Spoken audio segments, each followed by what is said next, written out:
Hello and welcome to the Senate Education Policy Committee. Today's Thursday, March 8th. First up, we're going to have Senate File 2748, which is a Senator Pratt bill, and he's already at the testifier table, so just go ahead whenever you're ready, Senator Pratt, and it looks like you may have an author's amendment. I do, Mr. Chair. I'd like to offer the A5 amendment. Senator Pratt offers the A5 amendment. And for the record, we do have a quorum. So Senator Pratt offers the A5 amendment. All in favor, say aye. Aye. All opposed, motion does carry. Go ahead whenever you're ready, Senator Pratt. Thank you, Mr. Chair and committee. Senate File 2748 is really kind of an amalgamation of bills that are going through the House, plus also trying to incorporate some feedback from stakeholders.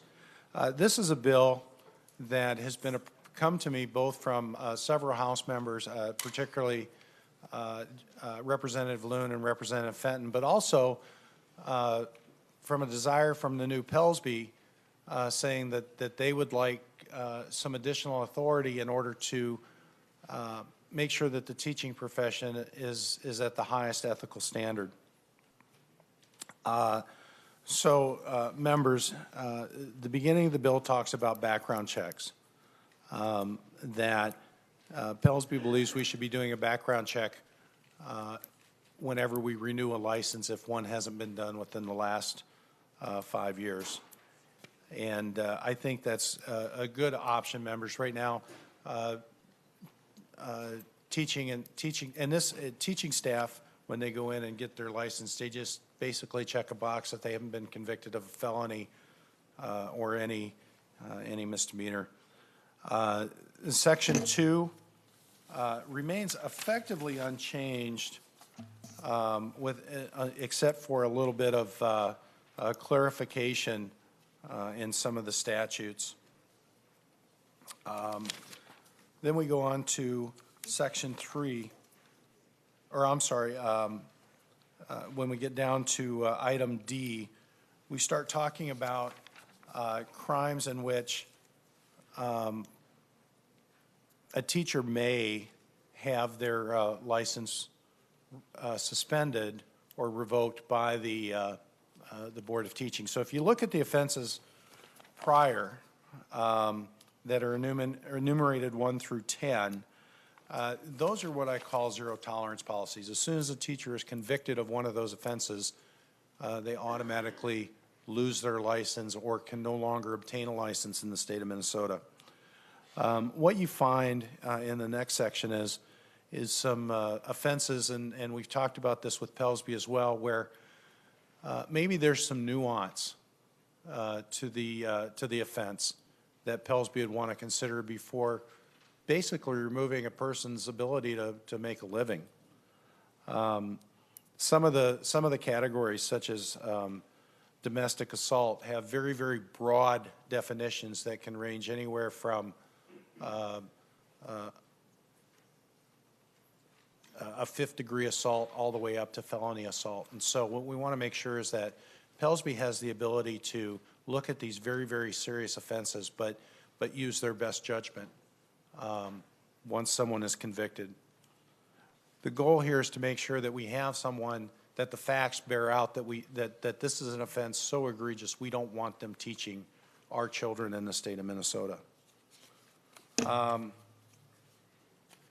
We also establish basically a 3-year background check process for any employee within a school district. And so what that does is to make sure that while we talked about the renewal, if they've already been checked in their home district, there'd be no reason to do another background check if that had been within the requisite period of time. We just, again, want to make sure that there's been no criminal activity or convictions that would put their ability to teach in jeopardy. Mr. Chair, that's effectively the bill, and I don't know if my testifiers are here or not. Take a look. We'll see if we can call him. Is Alex Louisi or Jink? Oh, there you are, guys. Oh. Thank you.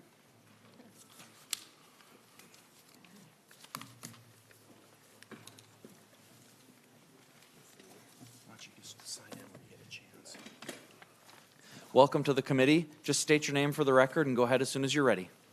Thank you, Chair. Alex Liuzzi, I'm Interim Executive Director for the Professional Educator Licensing and Standards Board, known as PELSB, we've been using these days. And thank you for the opportunity to come and speak today.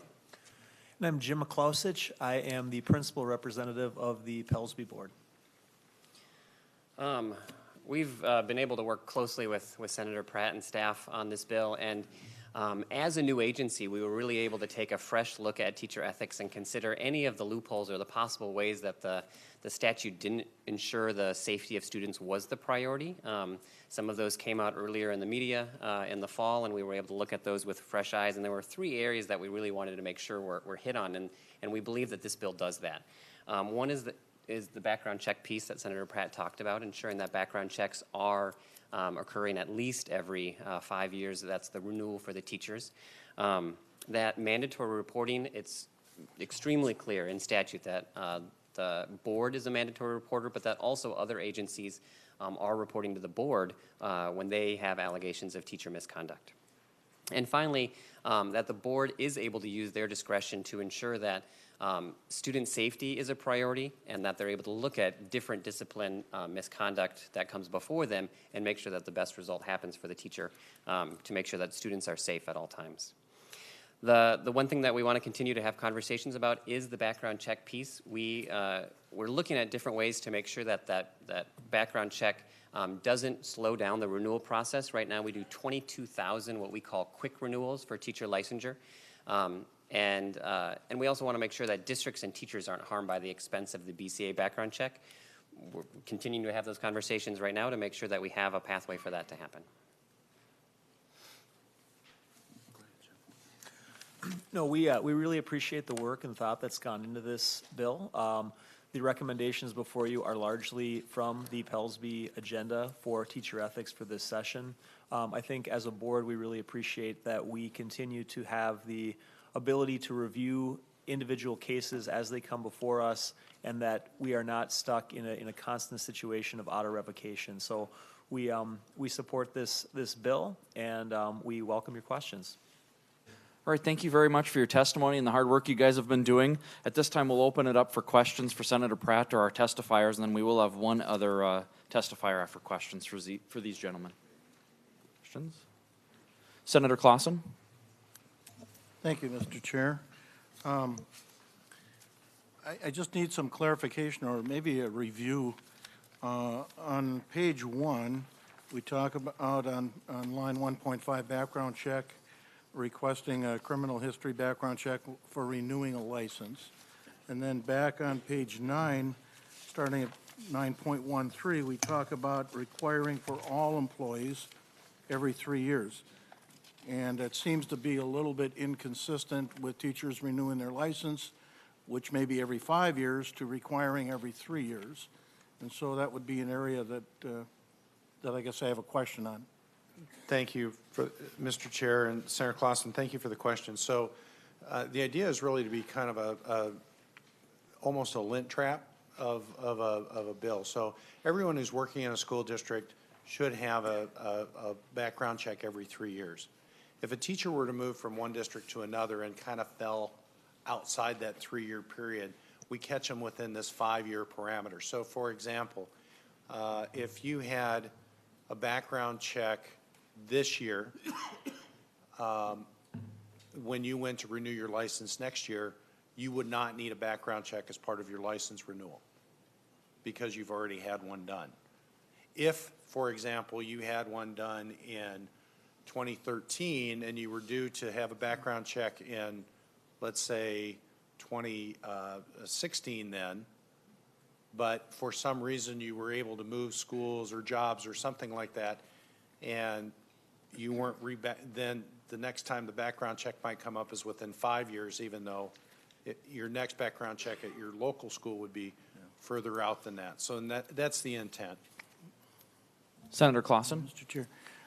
Thank you, Senator Pratt, and I understand that. I just don't think it's very clear in statute listed here. I think that needs to be clarified, and Oh, well, maybe- then that's for the Pellsby guys.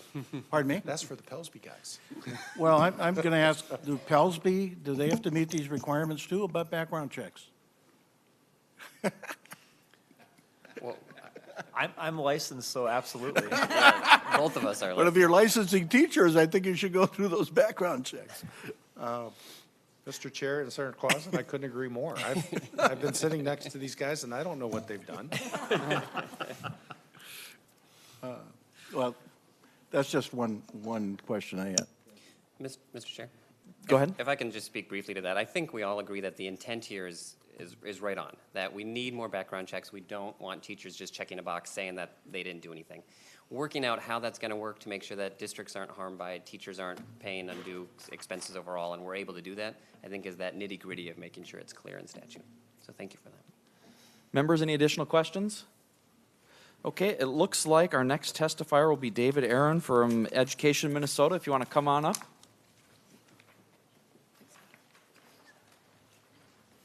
Thank you for joining us. Please just state your name for the record and go ahead as soon as you're ready.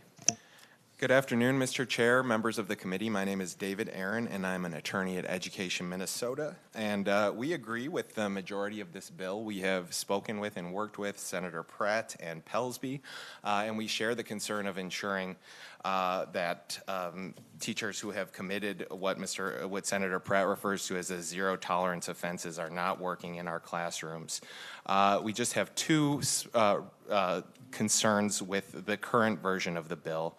The first one would be the background check language. We support the additional background check requirement. However, we believe that there's language on lines 9.28 to 9.29 that we'd like to see change. That language states that the district or charter school may pay for the background check. We believe that if this is a requirement that the legislature is choosing to implement, it should not be an additional cost imposed on our teachers, and that school districts or the state should appropriate money for those background checks, or as Mr. Liuzzi alluded, create a system that Pellsby can run without a cost to the educator when they're renewing that license. The other concern is a little bit more substantive, and it's with lines 3.11 to 3.15, paragraph E. So this is a new provision that says that the board can suspend a teacher's license prior to the conclusion of an investigation if it's reported that the teacher engaged in conduct that would be, and those are the words would be, one of those zero tolerance offenses. We believe that if a person is convicted of one of those offenses, that they should not be in a classroom. However, we do also care about the due process rights of our members, and would be, I think, creates a problem for us that a person could be falsely accused of one of those offenses, but have their license suspended and lose their jobs as a result, even if the allegations are not substantiated or later withdrawn or recanted. We have heard that there's a concern about a teacher moving from one district to another while charges are pending. I don't believe that this provision of suspending a license prior to a conviction is necessary, because if a person's charged with a crime, that's going to show up on any background check that a school district performs. It generally I can't say this with absolute certainty, but in 99% of the cases, any criminal charges are public record. They're going to show up on MnSIS. So we don't necessarily believe that curtailing our members' due process rights is the appropriate way to go, but we'd be willing to work with Pellsby and Senator Pratt on a kind of more balanced solution to that issue. Mr. Chair. Thank you for your testimony, Senator Pratt. Thank you, Mr. Chair, and I'll ask Mr. Luizzi to chime in on this as well, but let me just take, one quick stab at this and then let the expert correct me. Mr. Chair, what we have is basically Pellsby having the ability to look at an offense that we've deemed as zero tolerance, that if someone is convicted of this offense, it is so egregious that we are not going to allow this person into a Minnesota classroom. And we're not automatically suspending or doing anything. What we're doing is just giving Pellsby the opportunity to take a look at the facts of the case and say, do we believe that this person is a threat in our current classroom environment? Are we endangering students? And now we've sat this board and created this structure in such a way to maintain the standards and the ethics of the teaching profession. And this review is only done on those that we have said they're so egregious that we will not license. In fact, we will automatically revoke that license if they are convicted of these crimes. And so I think it's reasonable for Pellsby to be able to go back and look at the facts of the case and see if there needs to be some sort of a review and suspension of that license, not revocation, suspension of that license in the interim. But I'm certainly, I certainly understand Mr. Aaron's concerns around due process, and I'll let Mr. Luisi correct me for everything I've said that's wrong. Mr. Luisi? Mr. Chair, Senator Pratt, thank you. Knowing nothing incorrect out of there. We also respect due process and want that for members. I think one of the key pieces to understand here is that the disciplinary investigation process can take some time. There's 30 days where you want to receive information from the teacher, 30 days where you're asking for information from this. And for these most egregious offenses, what we just want is we want the ability to remove that teacher from the classroom during that investigative process. We understand that they would almost indefinitely or most assuredly be removed from the district that they're in, but we have had cases where we then had a teacher ask for a variance to teach in a different district. And at that point, the board's hands were sort of tied about what do you do? Can we deny that variance even though we're in the middle of this investigative process and we know that this teacher's license will be revoked? So this would allow us to hold that back, not let them move to a different district. And as Mr. Aaron said, most likely this would show up on a background check, but what we're doing here with this bill is making sure that those loopholes and those 1% of cases that aren't caught, we have protections for students as well in those cases. Thank you for that explanation. Was there any other questions from members? Seeing none, I guess up to following or final comments from you, Senator Clausen.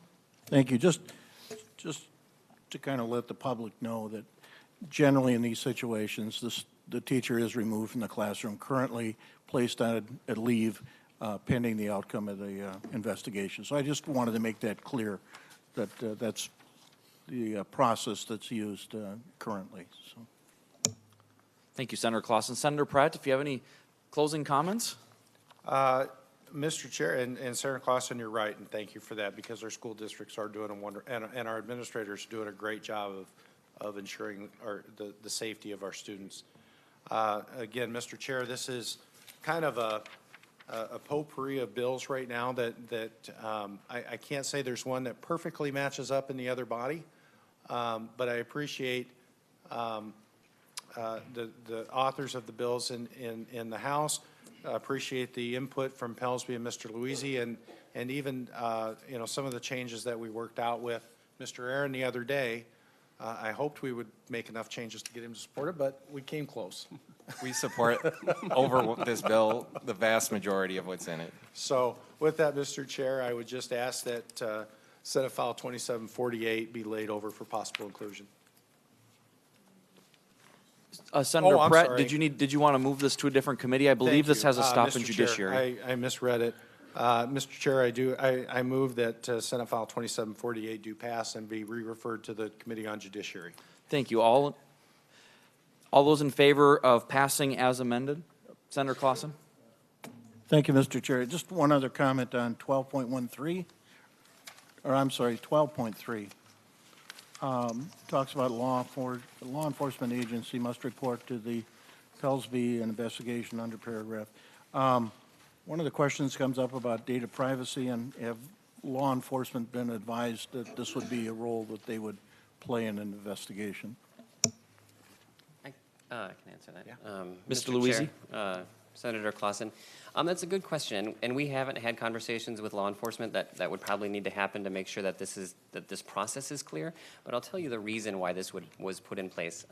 There are offenses, and some of them I believe are coming up this session for bills, where a teacher has sexual relations with a student who is 18, and that's not against the law, and so law enforcement doesn't press charges, doesn't have a conviction. The board never hears about it, but that is certainly something that the board wants to take action against that person's teacher license. So this was meant to sort of grab those offenses and let the board know about them, even if it doesn't lead to conviction. But it does need more conversation with law enforcement to make sure it happens. Senator Clausen, follow up? Yep, thank you. Mr. Chair, just a comment. There is a bill, Senator Carlson is supporting that, comes out of Dakota County, Jim Backstrom, the county attorney, about the 18-year-old issue. I just want to advise people that people have identified that, and there is a bill that's circulating. Thank you. Thank you. And with that, Senator Pratt renews his motion to move Senate File 2748 as amended to Judiciary. All in favor, say aye. All opposed? Motion does prevail. Next up, we have Senate File 2652, Senator Nelson. Welcome, Senator Nelson.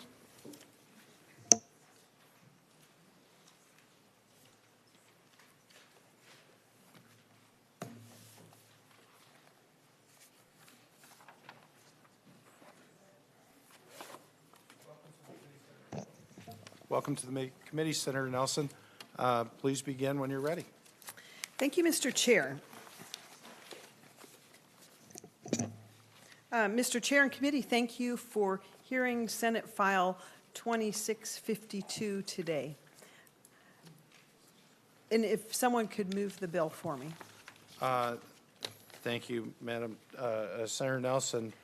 Senator Utke moves Senate File 2652 do pass and be referred to the Committee on Education Finance. Senator Nelson. Thank you, Mr. Chair and Senator Utke. Well, it's great to be before your committee today. I think it's my first trip before the Education Policy Committee today, and I know that this group is well aware of PSEO and how valuable PSEO options have been. And that is what Senate File 2652 addresses. It addresses pupils enrolled in post-secondary enrollment options, transportation aid, how the calculation is modified. And just to set the stage, I do want to, did you receive a handout regarding PSEO? I know we've seen this in our committees before, but maybe I see that you didn't. Maybe let me just read a couple numbers for you. If we look at all students in the state, and again, this is, I think these numbers are a few years old. I think we might be behind by about 2 years here on the numbers, but the trend is the same. All students, our graduation rate is about 80%. Unfortunately, I think it's a little lower than that right now, but 79.8%. However, students who take one or more PSEO or concurrent enrollment courses, we see that graduation rate jump up to 97.4%. And under the process outlined in law, certain PSEO students are able to ask their districts for reimbursements for the cost the student sustains for PSEO transportation. And districts gather these student requests and then they submit them to the Minnesota Department of Education for reimbursement. And our current law clearly has not been updated in quite some time. The current law uses the poverty level to determine, as determined by the federal government, as an indicator of low income eligibility. And so this bill would amend and update the status by substituting the much more commonly used eligible for free and reduced lunch. That is the indicator that we use in many of our education programs in determining eligibility.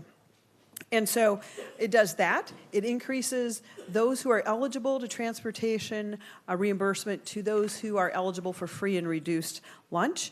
And then secondly, this bill raises the reimbursement cost per mile traveled from its 1985 era, about 15 cents a mile. And it replaces it with the federally determined mileage rate. So as we know, these type of changes are wise, they're much needed. You might recall the Minnesota Department of Education data on PSEO does show that free and reduced lunch eligible students' participation grew from 921 students in fiscal year 10 to 1,873 students in fiscal year 16. So we've seen great growth, and that's exciting because we know that that clearly helps close that achievement gap and increases graduation rates. And yet what's very interesting is Minnesota Department of Education's most recent estimates indicate that only 7, let me repeat this, only 7 students meet the current definition of poverty and have requested transportation reimbursement. So clearly, it's time that we update our classification of who qualifies for transportation reimbursement, and that is what this bill does. And of course, we know that PSEO courses are linked to closing that graduation gap between low-income students and their peers in Minnesota. And I spoke of that graduation data. It was from 2013. So on a statewide average, low-income students graduate at 63.8%, and low-income students who take 1 or more PSEO courses graduate at a rate of 92.8%. So the data is very telling.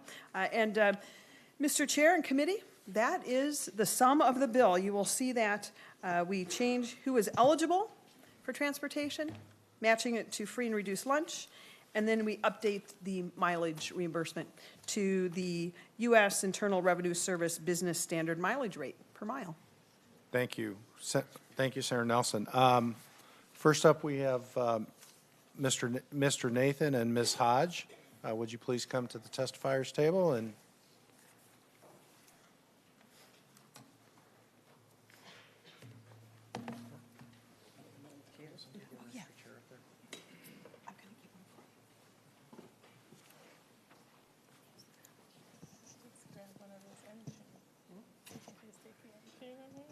we're getting an extra chair, so.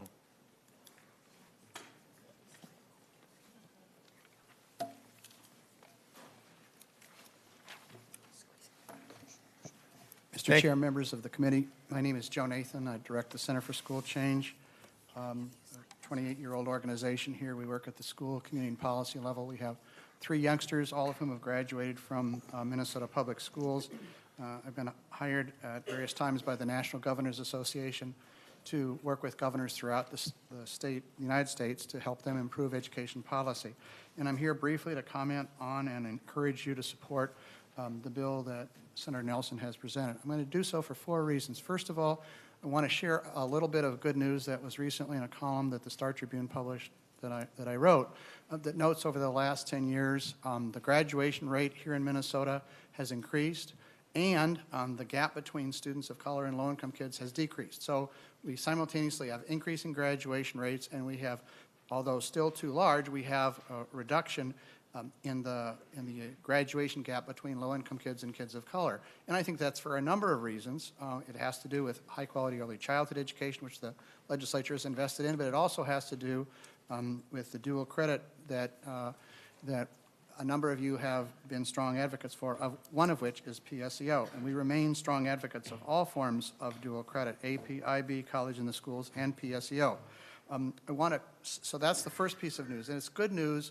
What you have done to encourage dual credit has had a positive impact, not only in graduation rates, but also in the reduction of the graduation gap, and also in the reduction of the number of youngsters who have to take remedial courses when they enter our colleges and universities. And we have seen over the last decade a steady decrease in the number of youngsters having to do that. And that's good news for a variety of reasons, part of which is more and more youngsters are participating in some form of dual credit, whether it's AP, IB, college in the schools, or PSEO. Senator Nelson, secondly, Senator Nelson referenced this document, and we have copies for you if you'd like to see it. It's a 1-page document. Perhaps one of the pages could pick this up. But this is the 1-page document that Senator Nelson is referencing. But on the back is something equally important, and I'll mention this as your staff member is coming to get it. Research from Teachers College Columbia notes that males, low-income, and low-achieving high school students all appear to benefit from participation in dual enrollment to a greater extent than those with more social and economic and educational advantages. So these kinds of programs are especially valuable for low-income kids and kids who are first generation. So the statistics that Senator Nelson is quoting about the impact of college in the schools and PSEO are on this side, and on the other side, toward the bottom, is the research, or a summary of the research from Teachers College Columbia. So what you have done has had a positive impact on graduation rates and has helped produce a situation where a smaller percentage of kids are taking remedial courses. All of these are good things. The third of four things that I wanted to mention was that, speaking for Bob Wadle, former Commissioner of Education here in Minnesota and former Deputy Commissioner under a Republican and under a Democratic administration, says in part that as part of the Perpich administration, I was a member of the team that drafted the PSEO bill. We included 15 cents a mile because in 1985, that was a reasonable rate. I think after 33 years, a rate is long overdue.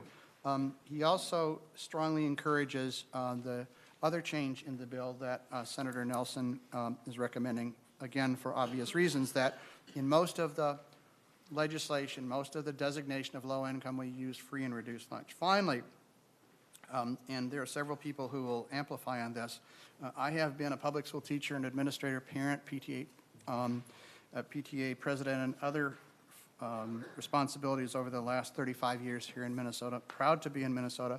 And one of the distinctive things that I hear as I work with governors and legislators in other states is people are fascinated by this piece of legislation, which was adopted, for example, in Washington State called Running Start, and it's been modified in various other states. This is one of the shining examples of an expanding opportunity that's been supported by both Republicans and Democrats. You're going to hear some more individual stories, but I want to thank you as policymakers for approaching these dual credit programs on a bipartisan basis, and they have had a huge positive impact, I think, reflecting a very wise investment on the part of state legislators in the state. Ms. Hudson, or Ms. Hodge, I'm sorry. No, it's okay. Good afternoon, Mr. Chair and members of the committee. My name is Aaliyah Hodge. I was a former PSEO student, and I'm the current president of People for PSEO, which is a statewide advocacy group. I went to St. Louis Park Senior High. I participated in PSEO my junior and my senior year at the University of Minnesota. Because of PSEO, I was able to graduate with my bachelor's at 19 and then my master's from Humphrey at 21. As both Senator Nelson and Joe Nathan spoke about, PSEO is an important way for the state to not only close the achievement gap or reduce the achievement gap, it is also a key way to reduce the graduation gap between low-income students, students of color, and white students. I fully support Senator Nelson's addition or improvement on the previous legislation to increase who qualifies for reimbursement, transportation reimbursements. As a student who was low income, the $97 fee for the U-Pass would have, if I was unable to pay that, I would not have been here. I would not be here talking to you guys today. And I'm a firm believer that no child shouldn't be able to go to the school that they want to because of mileage or a bus pass. And so I once again thank you guys for having us here, and I fully hope that you support this. Thank you. Ms. Hosh.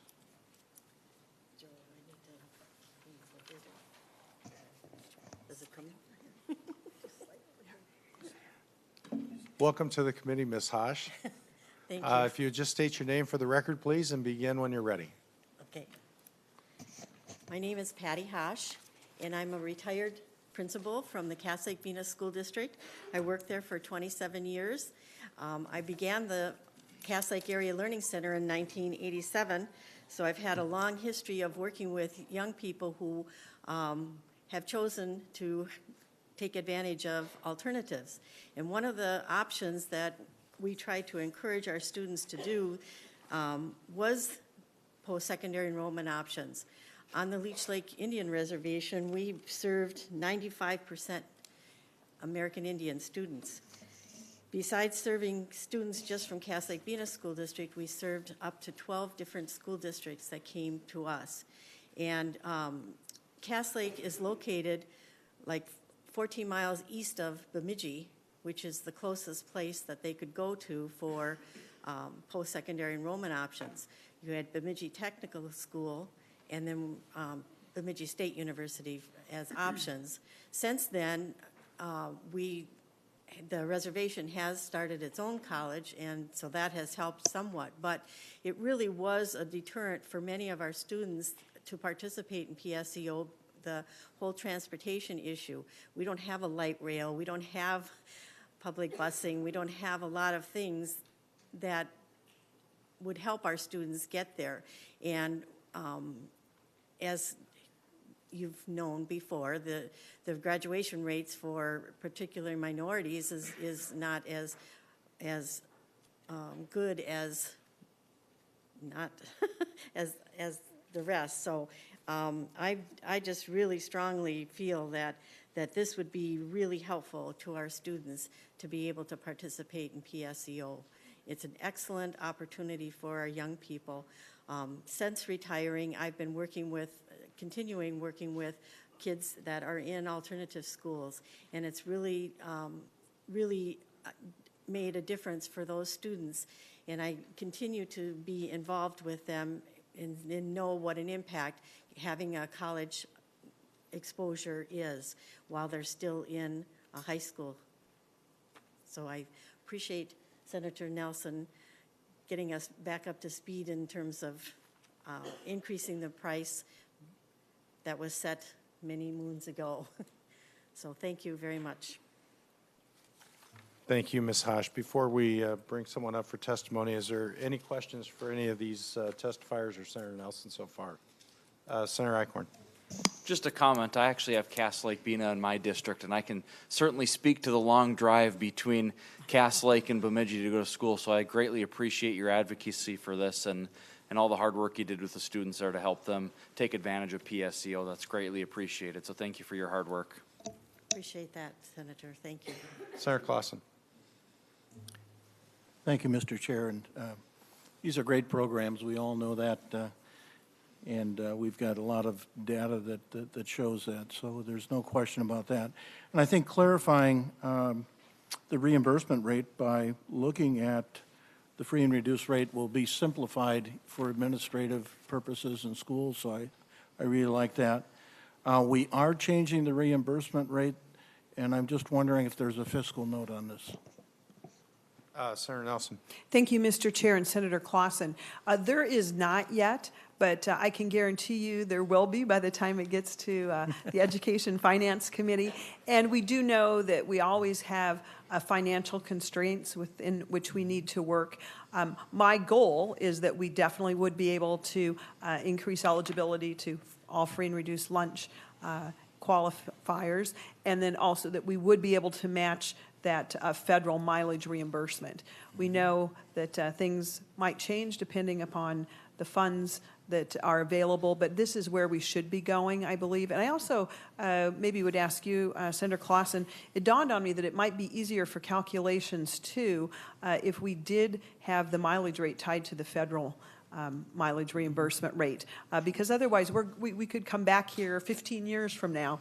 And so if we're really looking at helping children from low-income homes be able to access transportation, I would hope it's at that rate.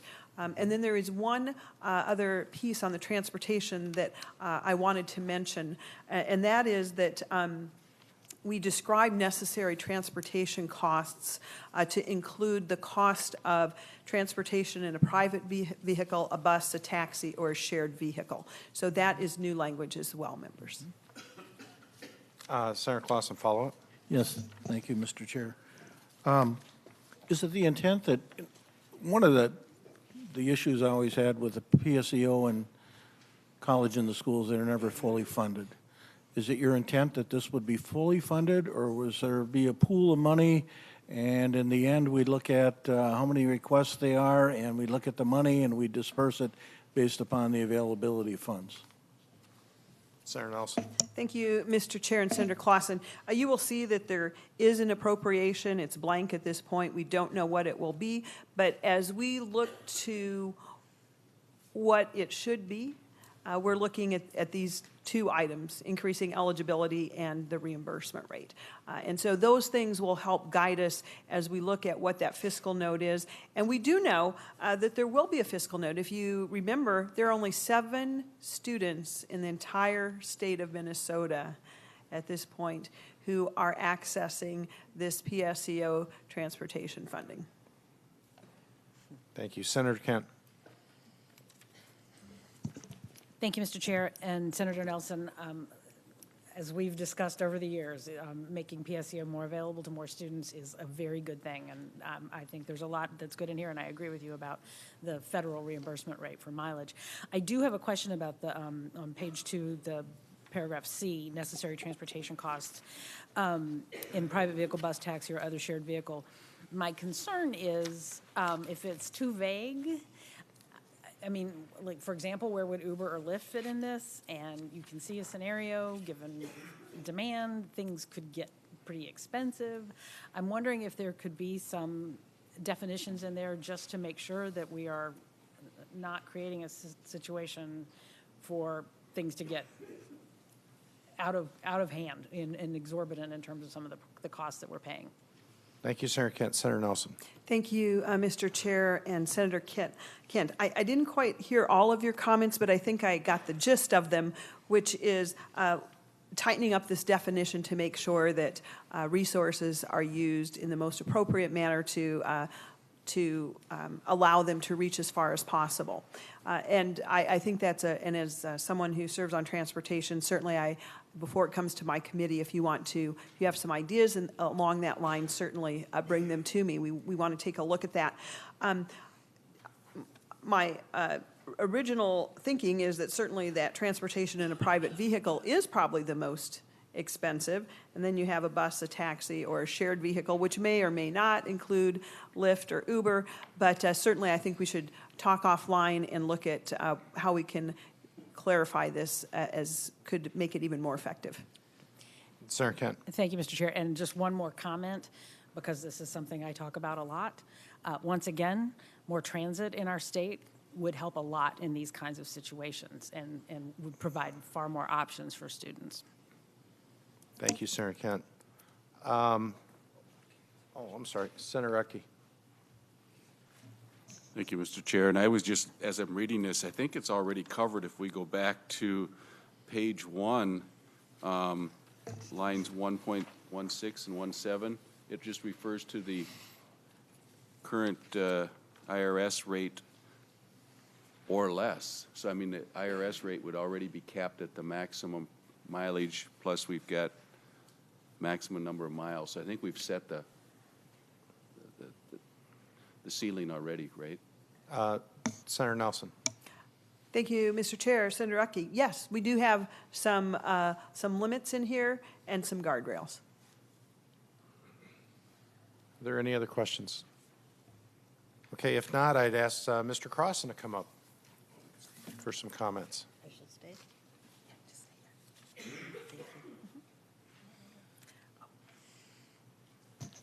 Welcome to the meeting, Mr. Crossan. As you know the drill, state your name for the record and begin when you're ready. Thank you, Mr. Chair. Members of the committee, my name is Josh Crossan. I'm with Ed Allies, which is an education advocacy nonprofit that works to improve public education equitably for all kids. I'm also an alum of a dual credit program, and I will tell you that going through school, that little nagging voice in the back of your head that you're not good enough or that you're not college material was quickly shut up the moment that I had an experience with the dual enrollment program. So I thank you, Mr. Chair, for bringing this bill to the committee, and I thank Senator Nelson for raising this important issue, and I fully support this legislation. PSEO is an important program that works for all students, but has the greatest impact for students of color. Students taking PSEO courses see a significant increase in high school graduation rates and college and career readiness, and most significantly, Native American students, Black students, and Latino students see significant outcomes after just taking one PSEO course, as you're seeing in your materials there. Unfortunately, and while I have your ear, opposition to PSEO has resulted in gag rules and restrictions that allow a concentration of the program to only the most knowledgeable and the most privileged students. So I appreciate Senator Nelson and this committee's commitment to taking down those barriers and ensuring our most underserved students have access to this important program. Thank you, Mr. Chair. Thank you. Are there any questions for Mr. Crossan? Okay. Seeing none. Senator Nelson, before you give your closing remarks, I just want to thank you for bringing this bill forward. You know, as we've talked about, students, you know, and particularly those that are suffering through achievement gaps, what we tend to find is is that there are certain, as Mr. Crossan said, barriers that keep them from taking advantage. I know when I was on the school board, we opened up our AP classes and saw tremendous success with students that in the past hadn't done well in school, all of a sudden finding themselves more engaged and doing better in school simply by enrolling in an AP class. And I can only think that this would continue and enhance that experience. And I hate to think that the ability not to get to a Normandale or a U of M or a St. Cloud State would be the difference between an 88% graduation rate and a 57% graduation rate. The numbers are startling. So, Senator Nelson, any closing remarks? Oh, thank you, Mr. Chair. I believe the comments have been made, but let me just add two things that perhaps have not been noted today. One is I had Dr. Brian Rossi in my office yesterday. He's the principal of the STEM Academy, which is a charter school in Rochester where at least 25% of the seniors are taking PSEO courses. And one of the things he mentioned to me was how helpful it is for students who might be first generation college students, new Americans, to be able to take that first college course at the same time that they have the structure and supports of the high school behind them. And that was something that we had not talked about before in our conversations about PSEO, but that could be one of the reasons why we see such an uptick in the graduation rates. And the last thing that I would add that has not already been said today is it is shocking but well known that Minnesota has one of the highest student debt per capita amounts in the nation. And we do know that, that PSEO does save parents and students dollars. I'll just give you one final parting thought. In 2016, Minnesota students earned more than 130,000 college credits through PSEO, saving students and their families tens of millions of dollars in debt annually. So I appreciate the committee's support and ask that this bill be moved, Mr. Chair, to Finance, where we will answer your questions regarding finance as we get that fiscal note. Thank you, Senator Nelson. Senator Ecke renews his motion to pass Senate File 2652 and re-refer to the Committee on Education Finance. Any other comments or questions? Seeing none, all those in favor signify by saying aye. Aye. Opposed? That motion passes. Thank you, Senator Nelson. Thank you. Congratulations. Senator Nelson, we have Senate File 2487, and before we begin, I know we have quite a bit of interest in this bill, and so I'd like to just kind of lay out the expectations of this before we get started. Senator Nelson, I'm going to ask you to present your bill. With that, we're going to offer about 20 minutes worth of testimony from proponents of the bill and approximately 20 minutes of testimony from opponents of the bill. I'm going to change the order of the testifiers just a bit based on what I know to be their knowledge, and I'll ask, when we ask the opponents to come up, Mr. Cross and Mr. Aaron to come up first and talk about the policy aspects of it. And then what we're going to do is try to limit community testimony to about 2 minutes per person. We just have a lot of people who want to testify on this bill, and we're going to go over our allotted time anyway. Anyone who hasn't had the chance to testify, anyone who feels like they weren't able to get their full testimony in the 2 minute time limit, my apologies up front, but you're more than welcome to submit your testimony in writing to the committee administrator. So with that, Senator Nelson, Senator Anderson moves that Senate File 2487 be do pass the committee and be re-referred to the Committee on Education Finance. Senator Nelson, please begin when you're ready. Thank you, Mr. Chair and Committee, for hearing Senate File 2487 today. It is called the Academic Balance Bill. Before I start, Mr. Chair, this is the first stop for this bill, and I have an author's amendment, if that could be passed out, please. Thank you. It's been passed out. Oh, and I'll just need a copy myself. I know what it says, but I don't have a copy, if you can send it to me. But it's an author's amendment, so Yep. if you could, if I could incorporate that into 2487, Mr. Chair. Thank you. Thank you, Senator Nelson. Actually, we have 3 amendments at the table, but we'll take on the Senator. Mr. Chair, this would be the A3 amendment. Okay. So I'll put away the A1 and A2. Thank you, Mr. Chair. All right. So Senator Eichhorn moves the A3 amendment. Senator, all those in favor signify by saying aye.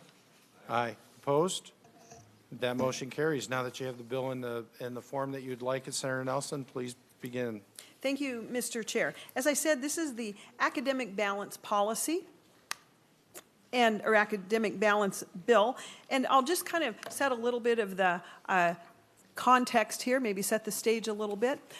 We know how important it is in all of our education institutions that all ideas be respected, valued, free speech, and that is part of what we are looking at in this bill. And we want to make sure that as we live in highly charged political times right now, particularly in an election year, it always seems to be that way, it's very important that we know that our K-12 systems are very much focused on education, our requirements for our students, and that anything that is presented that is not a scientific fact be presented in a balanced way. And I find that so I'll kind of walk through the bill summary with you. You will see that the first subdivision just requires that the school boards do adopt a policy and post a written academic balance policy. And many of our schools have already done this. But it's important that we require that every school board adopt and post a written academic balance policy. It needs to be applicable to the pupils, the teachers, the administrators, and other school personnel. The policy must include the reporting procedures and disciplinary actions for policy violations.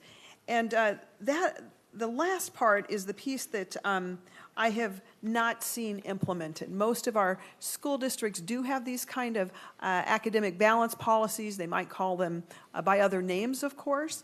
But we haven't, but a number of times we've seen where their own policies have been broken, but there has not been maybe a process for disciplinary actions or what to do with those policy violations. This requires a policy for that. Secondly, members, I think you might want to know the policy components must include the following.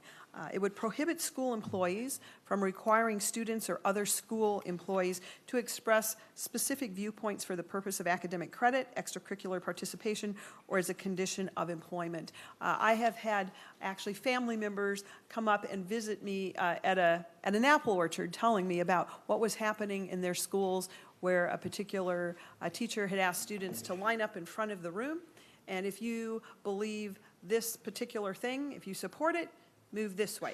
If you don't support it, move that way. And we all know, as people who are involved in the education system, that particularly in our high schools, asking students to visibly take a stand on a controversial issue could lead to some very serious and unintended consequences. Secondly, the policy components must require the school to provide a learning environment, curriculum, and instruction with access to a broad range of serious opinions. Third, it requires students to be assessed on the basis of reasoned answers and appropriate knowledge of subjects and disciplines studied, and it would prohibit the discrimination on the basis of political ideology or religious beliefs. And fourth, it would require caution from classroom teachers when expressing personal views in the classroom. In other words, using the authority of their classroom in those personal views. And it exercises caution. And it prohibits the introduction of controversial matters without a relationship to the subject taught. So we always expect our classrooms to be focused on the subject matter at hand. And then lastly, it requires the charter schools to adopt the same academic balance policy. And finally, it would be effective for the 18 and 19 school year and later. So it seems pretty straightforward. I do want to tell you, members, about the author's amendment that was adopted. It included two provisions. The first was it prohibits school employees from using public resources for advocacy, endorsing timely and current factual information. And so that, again, is part of the policy that must be adopted. And again, all the school districts that I know have this policy in place. But there may be others that do not. And most specifically, the policy obviously does not apply when an employee disseminates factual information that's consistent with their contractual duties. So I want to make sure that's clear. And then the second piece of the amendment that we adopted, we did not want to, I know we are loath to put unfunded mandates upon our schools. We know there will be some small cost incurred in either taking the policy that they already have and tuning it up if need be, or in developing what to do about when there are infractions of their own policy. So there will be a small fiscal note with this. We don't have that amount yet, but I do wanted you to know it's not going to be an unfunded mandate. So, Mr. Chair and committee, that's kind of just a brief run-through of the bill, why it's necessary, what it does. It seems very common sense and straightforward. And with that, Mr. Chair, I would ask that we start with our testifiers. Okay. The first two testifiers I have are Ms. Catherine Kirsten, and I have, why don't we bring up Ms. Kirsten first, and then we'll bring up the Edina Public School students that wish to testify. Ms. Kirsten and students, we have approximately 20 minutes for your combined testimony. Please state your name for the record and begin when you're ready. Thank you, Mr. Chair and members of the committee. My name is Catherine Kirsten. I am a senior policy fellow at Center of the American Experiment. The public schools of Edina, Minnesota provide a vivid case study of the need for Senate File 2487 and of the harm inflicted on students, parents, and the entire community without its provisions. Events in Edina make clear what can happen when school officials and a core group of teachers bent on imposing a narrow ideological framework on public education are allowed to proceed unhampered. Today in Edina, students are under intense pressure to adopt and express a very specific set of social and political views. The ideological orthodoxy that governs the Edina schools is set forth in the district's All for All strategic plan adopted in 2013. This plan mandates that, quote, all teaching and learning experiences must be viewed through what district officials choose to call the lens of racial equity. Now, equity here does not have its common sense and universally supported meaning of fairness for all students. On the contrary, it stands for the notion that race and skin color are the most important, indeed the defining thing about a person. This is a deeply troubling idea that repudiates America's and Dr. Martin Luther King's colorblind vision. Our society should have rejected it decades ago. Equity, as used in the All for All plan, signals something else. It asserts, simplistically, that there are essentially two kinds of people in this world, oppressors and oppressed. White people are, by definition, oppressors. All others are oppressed. Now, based on this premise, the All for All plan asserts that minority students' academic challenges and the district's academic racial achievement gap are caused by so-called white privilege, and that white students, teachers, and institutions bear responsibility for this.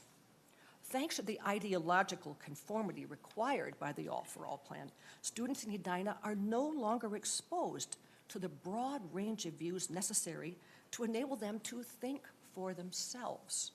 Reasoned debate is being discouraged, even shut down, because everything must be filtered through the constricted lens of racial identity politics.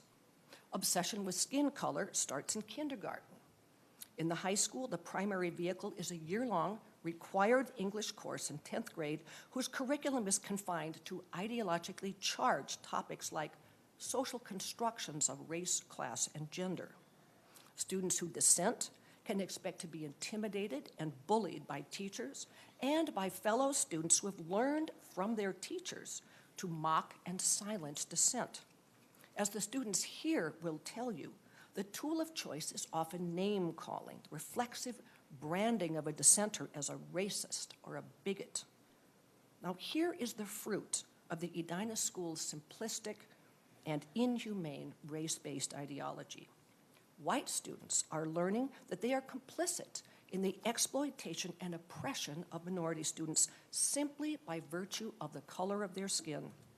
This engenders, and I fear is intended to engender, shame, guilt, and cynicism.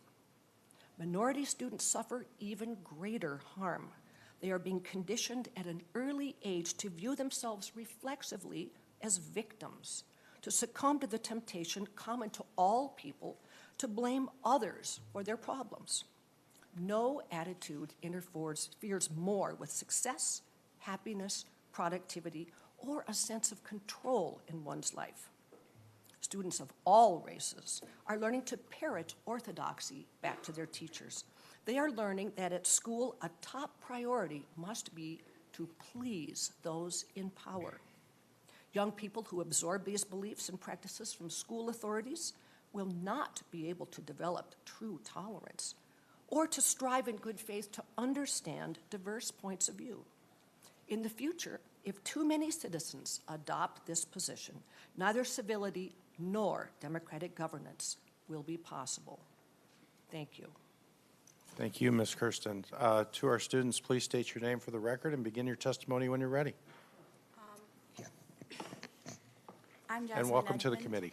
Hello. Good afternoon, everyone. I wanted to introduce myself first to give you a little background on who I am. My name is Jasmine Edmond. I started going to Edina schools in 6th grade. I'm currently a sophomore at Edina High School.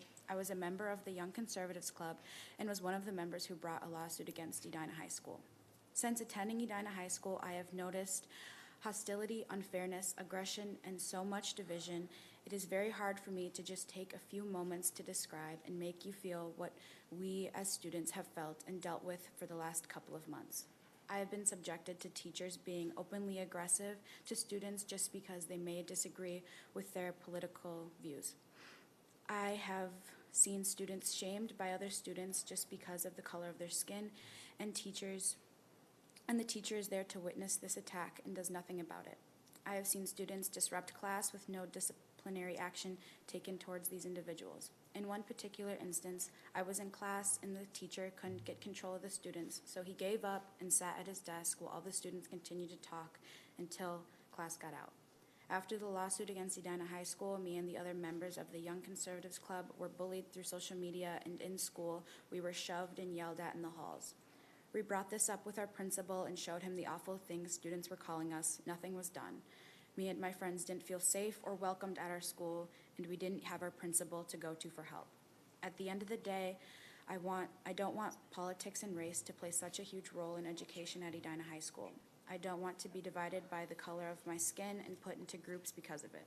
I want to be judged as an individual. I want people to look at my actions, my morals, and my treatment of others, not what they see on the outside. I have not and will not allow the color of my skin be a factor in who people think I am as an individual. Education should be about how can we make our students the most successful people they can be when they graduate from our high school. Thank you. Thank you. Please welcome to the committee. Please state your name for the record and begin when you're ready. Hello, my name is Tatum Bice. I am a junior at Edina High School, and I am here today to give a brief statement about my experience at Edina High School and to read my friend's testimony who was here on Monday but had a conflict today. I am an FCA leader, Fellowship of Christian Athletes, and a leader with Sober Squad. I don't swear, drink, smoke, vape, or use drugs. I'm involved in DECA and do pretty well in my classes. I play lacrosse, volleyball, and badminton, and was on the comp cheer team for 2 years. I am very active with volunteer work and my high school youth group at Wooddale Church. I've been told that I'm compassionate, I'm a good listener, and I have a good heart. With that said, I can't wait for my journey at Edina High School to be done. The environment in the school is so political and negative that daily, I am called an effing racist bee. I have been spit on multiple times because I'm a member of the Young Conservatives Club, and teachers have had us fill out value questionnaires in class, then mockingly pointed out my conservative right-wing values to everyone. Everything is viewed as comparing black versus white, when all I want is to be a high schooler. Cheer for our football and hockey teams and see all our students as Edina Green. I'm a plaintiff of the recently settled Edina School District lawsuit, and I have a question. Why did we have to file a lawsuit? We had to file a lawsuit to get our school to obey federal law and give public school students their First Amendment rights of free speech. Is it any wonder that I want my high school years behind me? Thank you for listening. Now I'm going to read my friend KJ Carlson's story. I'm here to speak about how I was able to be a student in the hyper-politicized environment that is Edina High School, and the answer is I wasn't. I left Edina and its self-proclaimed excellent education system because people like myself are not welcome there. As a person of no particularly radical views, I felt targeted and was abused by an administration and teaching staff of left-wing advocates and indoctrinators.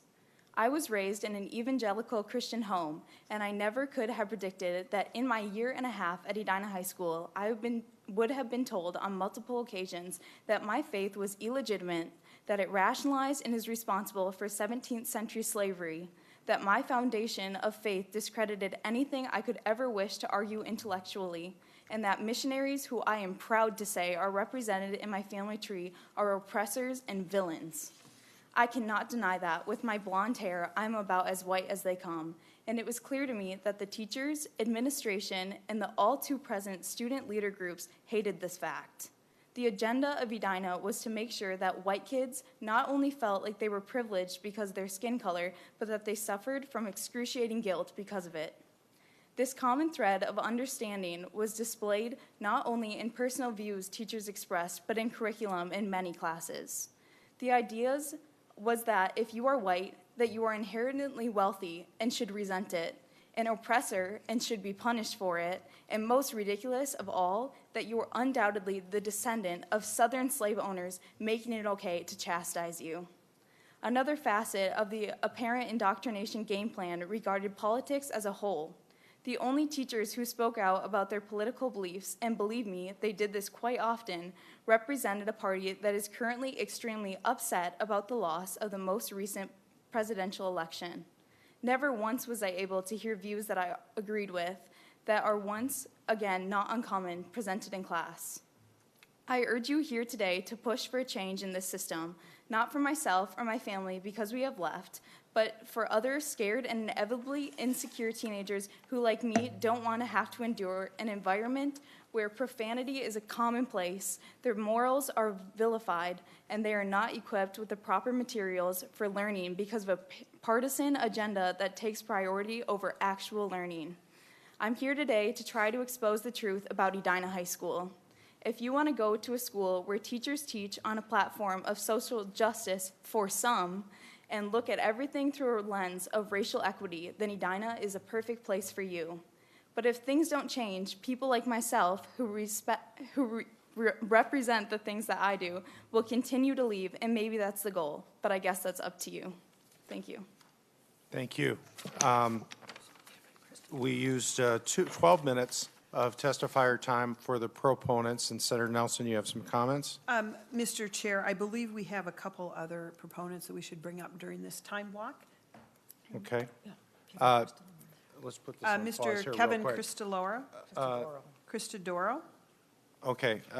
Senator Nelson, would you like to have some questions first, or would you like the rest of the testifiers to come up first? Can we not take the questions out of our 20 minutes, Mr. Chair? Yes, we got the timeline on pause. Thank you, Mr. Chair. We would love to hear from the committee. Are there any questions for the testifier so far, or Senator Nelson? Okay, seeing none, we can bring up the new testifiers. Thank you.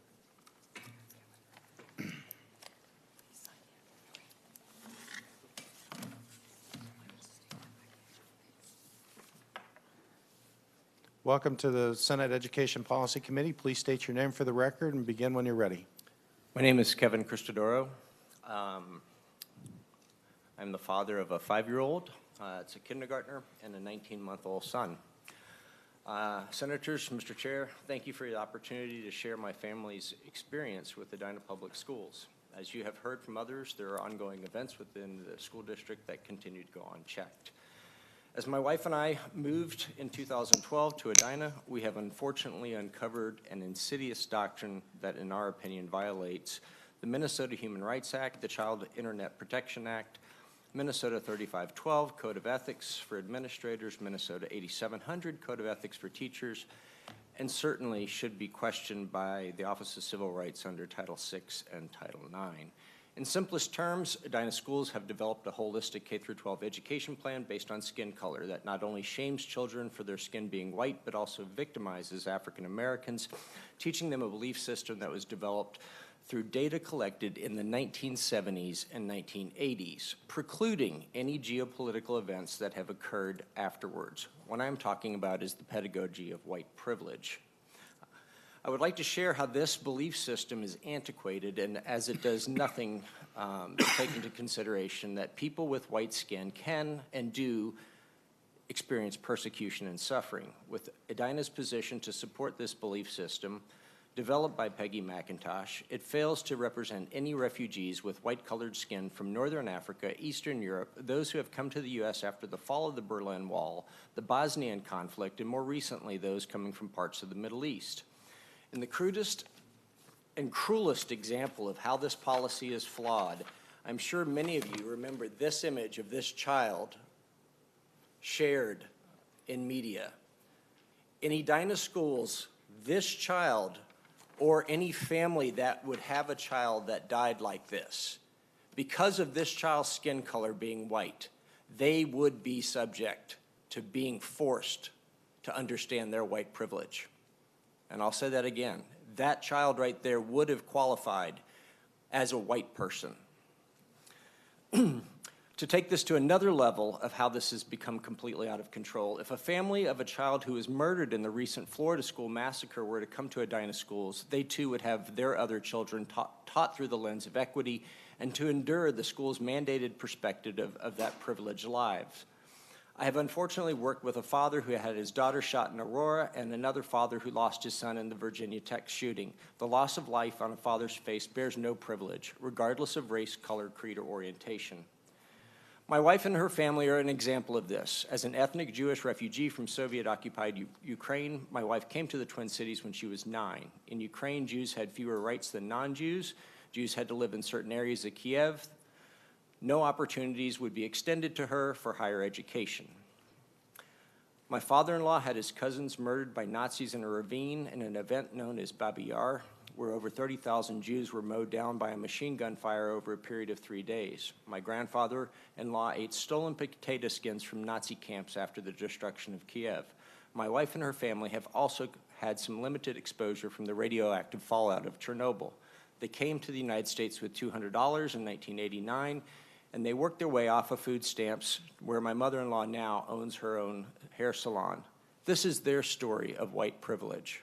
In my opinion, this is the story of an American immigrant family with strong self-determination. As a background, I am the son of a teacher. I grew up as a minority in Houston, Texas. I worked in inner-city public schools as both a teacher and a school psychologist intern to experience firsthand the children I would discuss in my graduate dissertation on self-esteem and abused and neglected African-American children. I co-founded a group of young African-American boys, similar to a Big Brother, Little Brother program. While I chose not to pursue a career in psychology, I did continue to see the aftermath of what I studied. As a sales representative for Boston Scientific, I would routinely be called to Houston's largest Level 1 trauma center for black-on-black gunplay. You never get used to the smell and sight of blood of a child. In my profession, there's only one color, red. The examples of policy violations, social media posts, campaigning for various presidential, state, and local candidates on school Twitter accounts, praising students for taking a knee during the national anthem, classroom speakers that are solely dedicated to social justice. I have no fewer than 300 examples that I can show you in over 160 PowerPoint slides. My favorite is Black Magic. It's meant to be kind of cute and celebrate African Americans. However, any child could click on the link to Black Magic only to find pentagrams, animals with their heads cut off in sacrifice. I could go on. So in closing, most of these social justice teachers, administrators, and advocates that are the greatest believers in all this, they have little to no education in these issues that they are assuming due to whiteness and institutional racism. Most have spent generations in small-town Minnesota, cities with little to no exposure to diversity. They've been educated at predominantly white schools, never to be exposed. Mr. Cristoro, I'd like to contain the comments to the bill, and please, let's not go too far off into other people's motives or anything like that, please.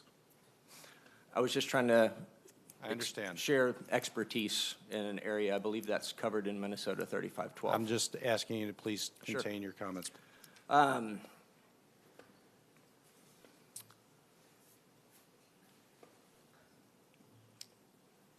So in closing, I will state that my wife and I have sold our home as of last week.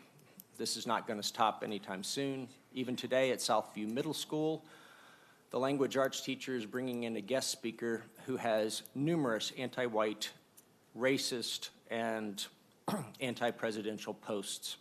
If you'd like to see any of them, I have 30 of them right now. In middle school, I learned grammar, sentence structure, and read Hemingway and others. Sadly, parents are supplementing their children's learning with tutors to help teach them fundamentals. The district states nothing is going on. Their denial of the recent settlement in a First Amendment case was not only disgusting but in poor taste. They lost. I ask one thing from you: consider my story and those of others. The examples are real. I understand now why Betsy DeVos has been appointed. However, that should not be the case. I believe in public schools. Unfortunately, though, many of us, including me, have hundreds of examples that would make your stomach turn in disbelief. The school and school board continue to deny this. To me, this is child abuse in its most insidious form, taking the mind of a child and conditioning it to a world through someone else's eyes. Thank you. Thank you. We've used up to 20 minutes of testimony, but still for questions. Ms. Edmond, I have a question for you. You talked about some of the Facebook post threats, physical altercations that you had, and I think Ms. Blyce said the same thing. We have a law in the books that was hotly debated and contested in 2013 about anti-bullying and the expectation of student behavior. When you brought these concerns to your principal, what was their reaction? Were you treated as if you had been bullied? No.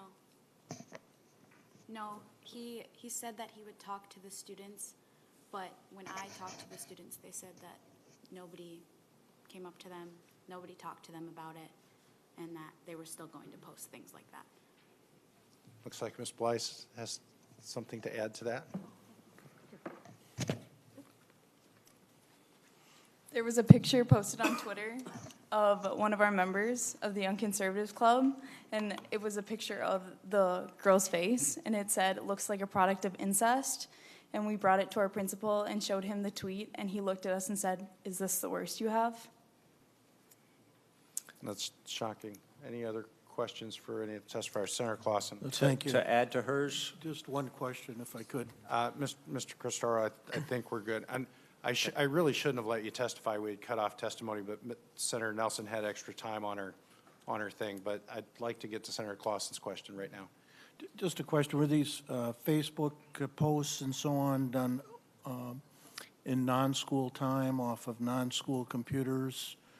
In other words, social media that was outside of school, use of equipment and school time?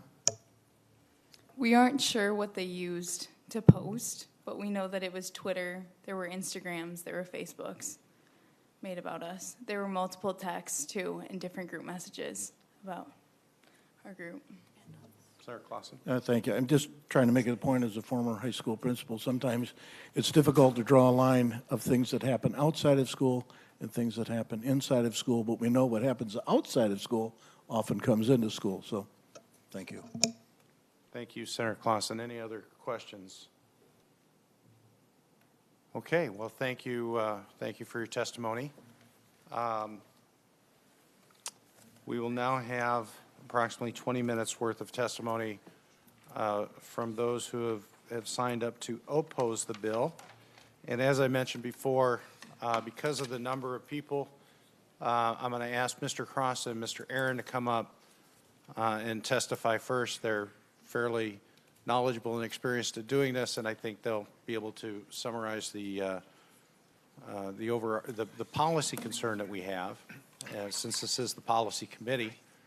Gentlemen, I'll let you decide who you want to go first. I'll go first. Thank you, Mr. Chair. Senator Nelson, my name is Josh Crossan with Ed Allies, an education advocacy group that supports and favors our position on racial equity and making sure that our schools and every sector of society is focused on making sure our most underserved are treated and cared for. Mr. Chair, there's a lot to unpack in this piece of legislation, and I would first like to just say that bullying of any type is completely uncalled for. You mentioned the anti-bullying legislation, and I would love to see stronger investments and focus on that for these students' experiences. But this is the bill that we're focusing on now today. I'd like to thank Senator Nelson for providing this opportunity to have a conversation about this issue. I had the chance to just let Senator Nelson's office know that we had some strong concerns about this legislation, specifically in Subdivision 2, where they create a floor for what should be included or must be included in the district's policy. So I had the opportunity on March 5th to hear the supporters' testimony, and again today, where a group of Edina parents and Ms. Kirsten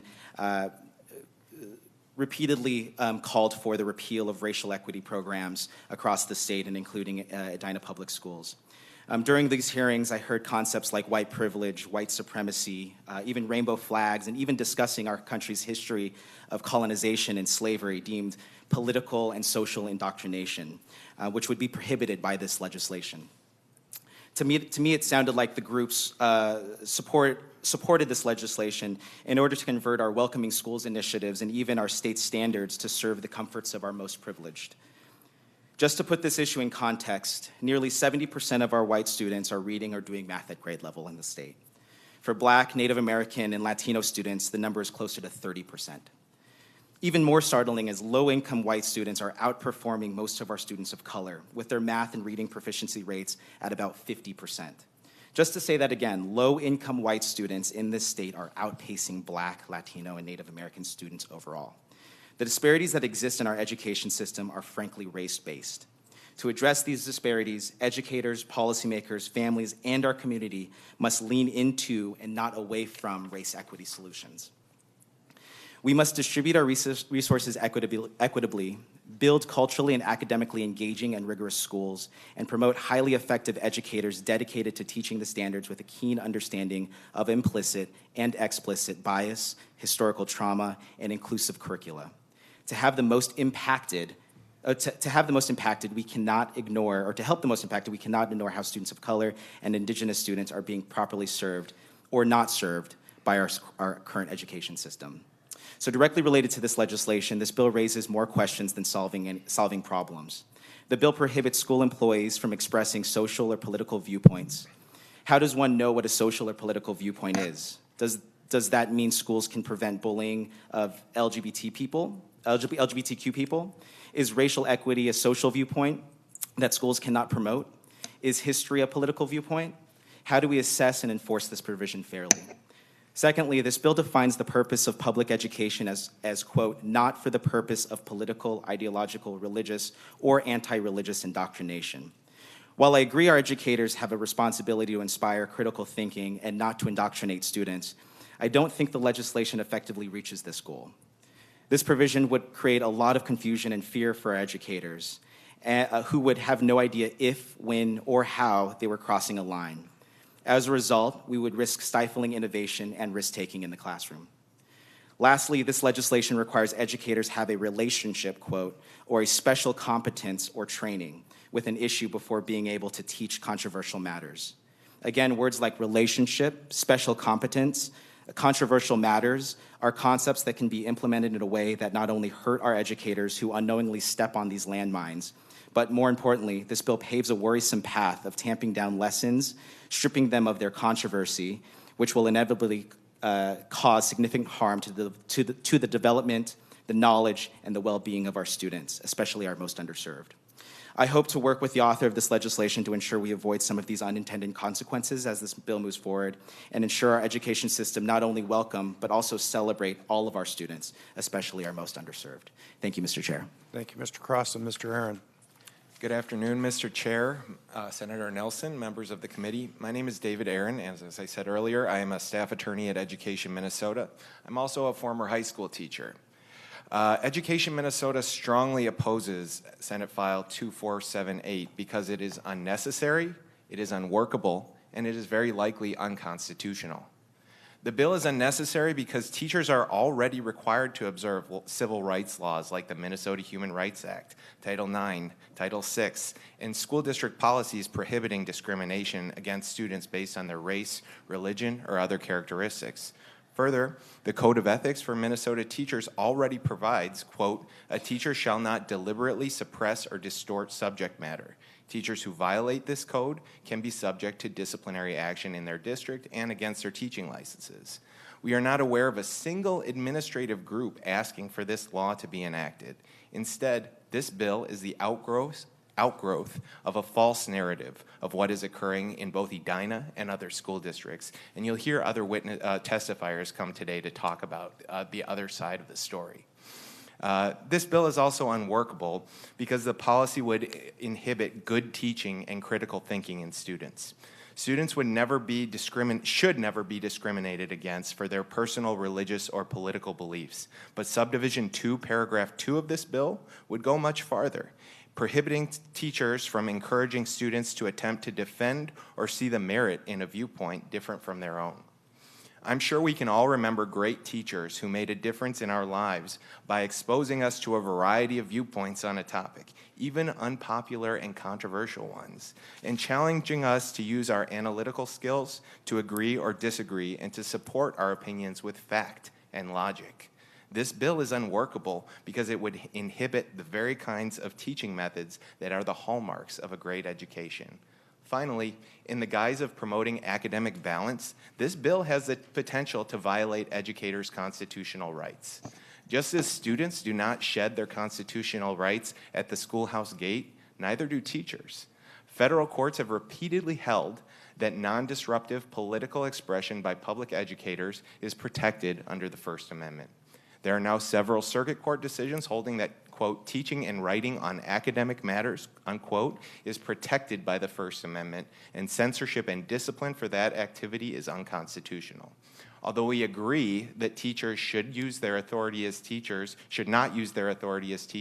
to indoctrinate students or discriminate on the basis of political beliefs, this bill would instill unnecessary fear among educators that every time they introduce a concept that is remotely controversial, such as climate change, evolution, or racial inequality, that discipline could result. This fear could harm conservative educators just as much as it could harm liberal ones. This bill is an attempt to micromanage schools in a manner that flies in the face of Minnesota's tradition of local control. It is unnecessary, it is unworkable, and it is likely unconstitutional, and Education Minnesota urges that it not move forward in its current form. Thank you. Are there any questions for our testifiers so far? Senator Utke. Actually, I've just got a comment, but I do appreciate this bill, and I guess, Mr. Aaron with Education Minnesota. I know it does exist.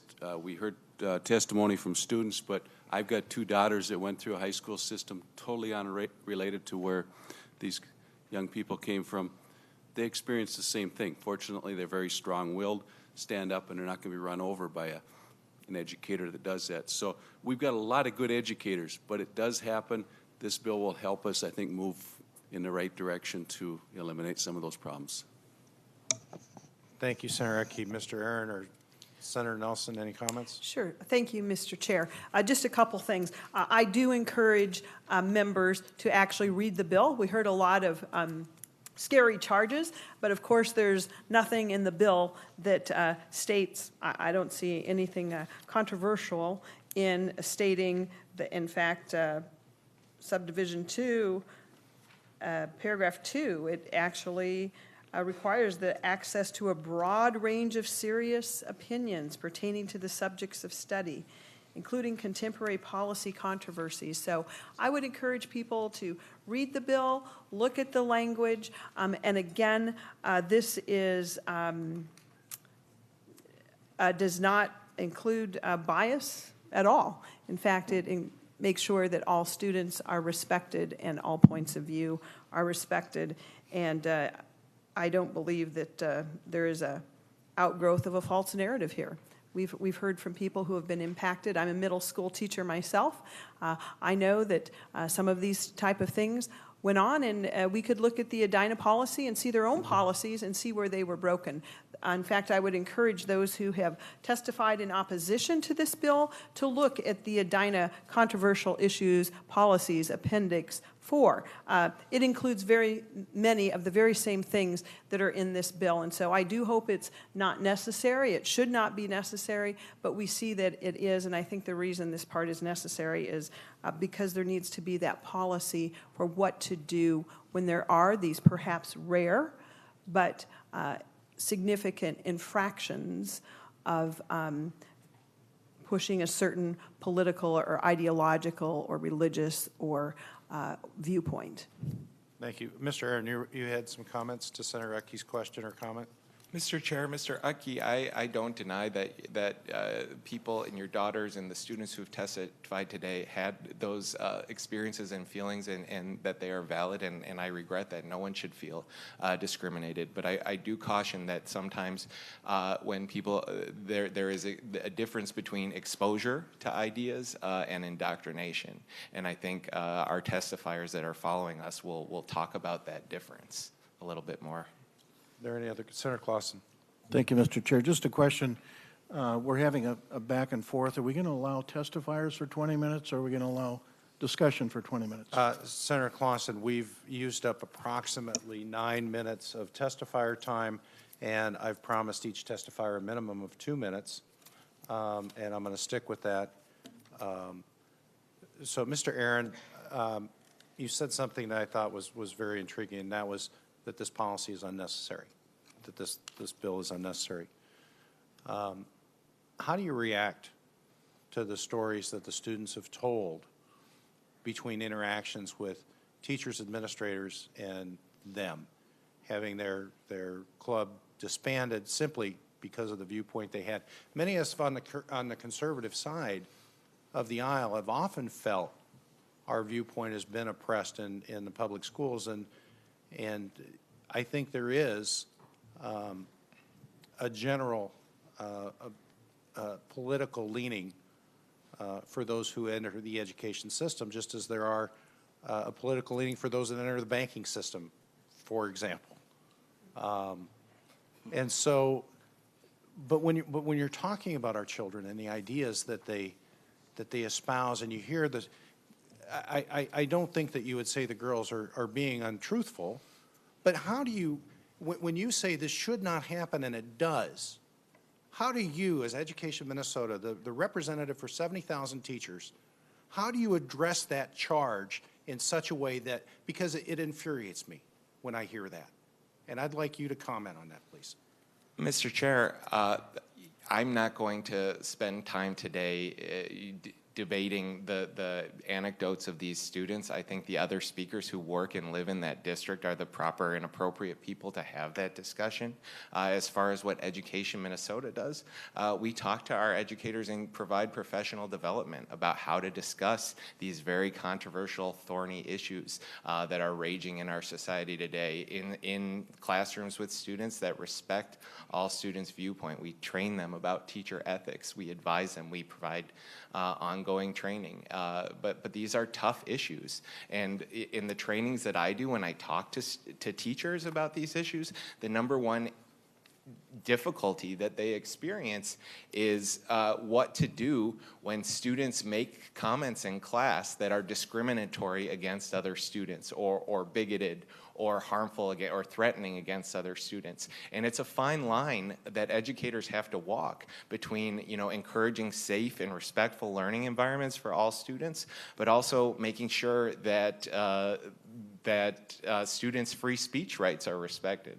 So it's a very, very difficult situation, and I think that there are sometimes occasions in which a student will make a politically charged statement that is disrespectful to another student's race or ethnicity or background or religion, and a teacher challenges a student who made that statement, and that student as a result feels that they're being discriminated against for being conservative when it is, and I can't say that that is the case here, but that is the general story that I learned from the members that I work with, that their attempts to encourage students to respect one another are misportrayed or misconstrued as censorship or bias against conservative students. But Mr. Aaron, this was taken to court and it was settled 6 days ago. And it seems to me that there's been a double standard. And again, you know, you represent the teachers. And I don't, you know, I don't doubt that you do some training, but there's got to be some standards and some guidelines in what's going on. And just because, you know, what's offensive to one person is not, it may not be offensive to another. And if I recall, our First Amendment protects speech. It doesn't protect anyone from offensive speech.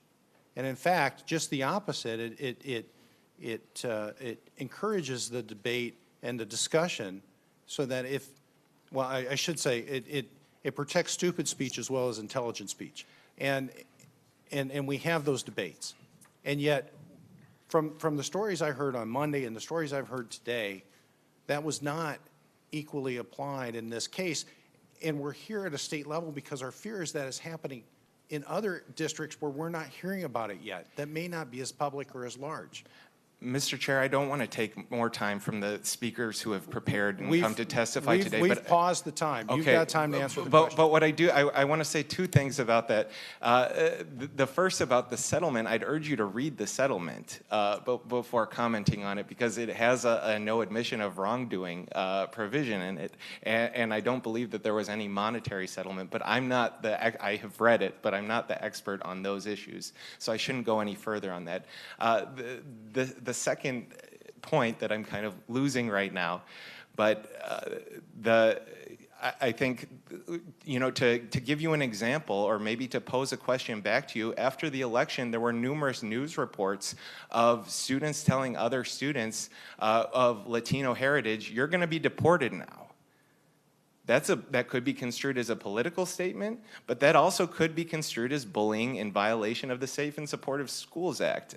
So, I mean, it depends on where you fall. If you think that that's something that a teacher should address with students, then as I do, then I think that you want to trust educators to do their jobs. If you think that that is censorship of political speech, then I think we have a different issue there. Any other questions? Okay, seeing none. Thank you, gentlemen, for your testimony. We're going to be taking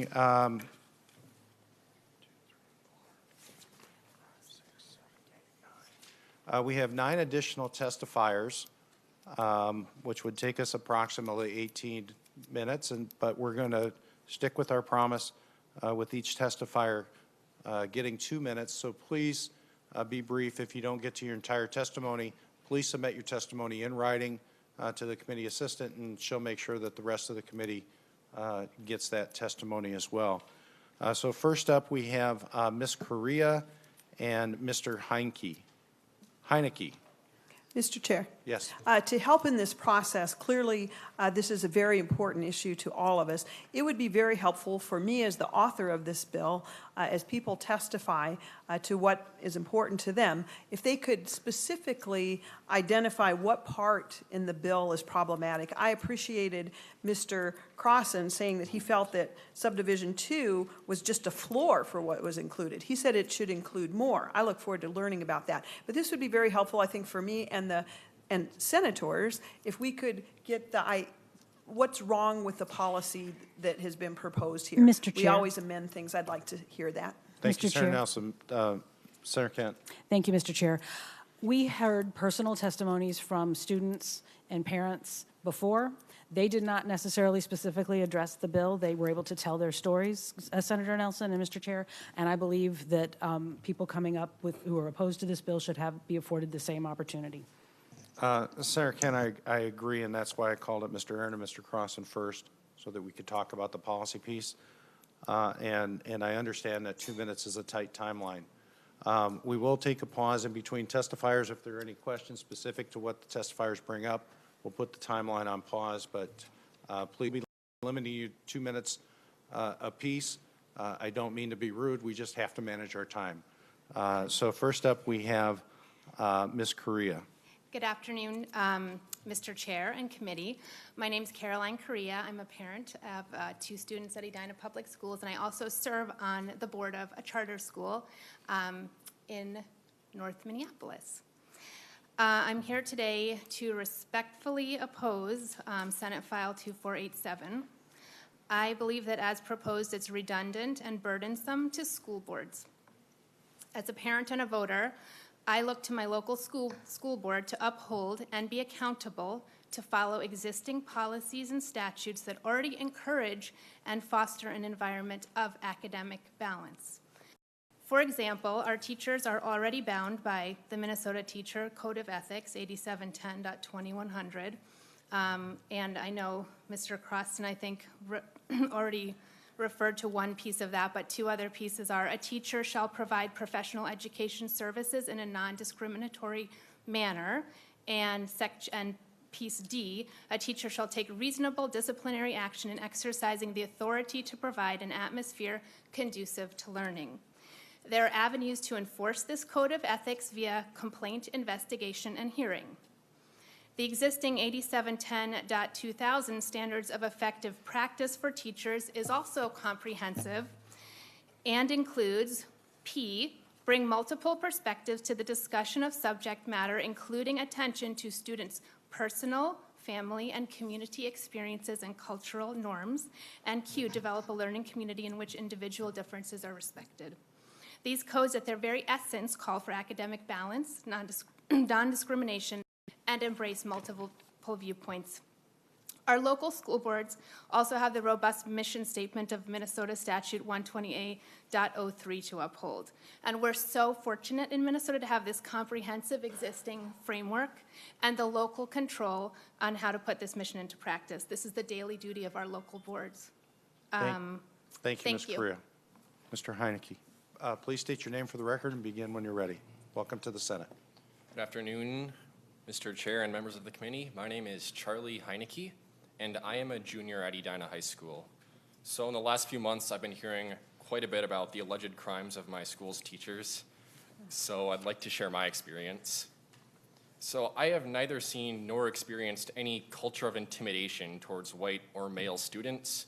According to previous testimony, as a white, middle-class Christian male, I should be experiencing the brunt of the supposed attacks and confrontation by my peers, teachers, and administrators, but in my decade of enrollment at the Edina Public Schools, I have never been judged for my skin color or witnessed anyone judged for their skin color by staff. I have never been forced to express one opinion over another, and I have never felt threatened for any reason involving ethnicity. The other thing I'd like to address is the criticism of the English department. The department has drastically improved my writing and critical thinking abilities and broadened my perspective by introducing numerous unique points of view and providing me with support. The claims that lower test scores are linked to Edina's curriculum have no empirical, or rather any evidence to back them up. The narrative that all students do in class is discuss white privilege and diversity is also false. Students read a wide range of books from a wide range of authors, including renowned classics like To Kill a Mockingbird and The Great Gatsby, historical fiction such as Night by Elie Wiesel, and more contemporary literature like Cormac McCarthy's The Road. But by far, the biggest falsehood is that teachers direct students to embrace a single ideology or perspective. In truth, the goal of class discussions is to create an environment conducive to ideas and opinions. Each student is encouraged to come up with their own interpretation of each text and support it with evidence. Finally, I'd like to address the hypocrisy of the continued excoriation of diversity by supporters of SF 2487. The bill states in subdivision 2 that a school is required to provide a learning environment and curriculum with access to a broad range of serious opinions pertaining to the subjects of study. Mr. Heineke, please. In Edina, teachers are doing just that, giving students a number of viewpoints to see the world through, providing a healthy environment for debate and discussion, and supporting their students. Because whether you like it or not, the reality is that you shouldn't look at the world through a white or black lens. You should look at it through a multitude of different colors and perspectives in order to make the best decision for yourself and society. Senate File 2487 Mr. Heineke, not please. only a threat to education, but the success of future generations. Thank you, Mr. Chair. Thank you, Mr. Heineke. I don't like to interrupt testifiers, but we do have to stay on somewhat of a schedule. So please, when Ms. Elite raises the card or I try to get you to wrap up, please do so. Are there any questions for these testifiers? Okay, thank you. Oh, I'm sorry, Senator Utke. Yes, and for our last testifier, the students that testified in favor of this bill happen to be part of a conservative club that they experienced problems with. Are you part of that club at all? I am not a member of the Young Conservatives Club. Okay, thank you. Thank you. Next, we have Ms. Balbusco Ray and Ms. Herrera.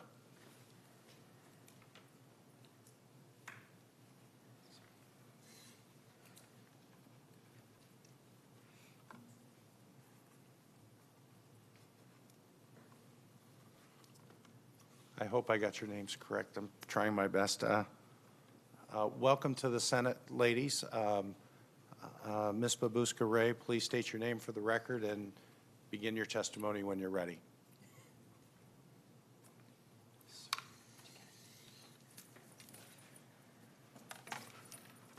Good afternoon, Chair Pratt and members of the Education Policy Committee. I'm Pamela Balabushko Ray, an Edina public school parent of a 9th grader and a 5th grader. I have experience in all 3 levels of schools in Edina. I have a black son and a white daughter. Both of my kids have benefited from the All for All policy in Edina.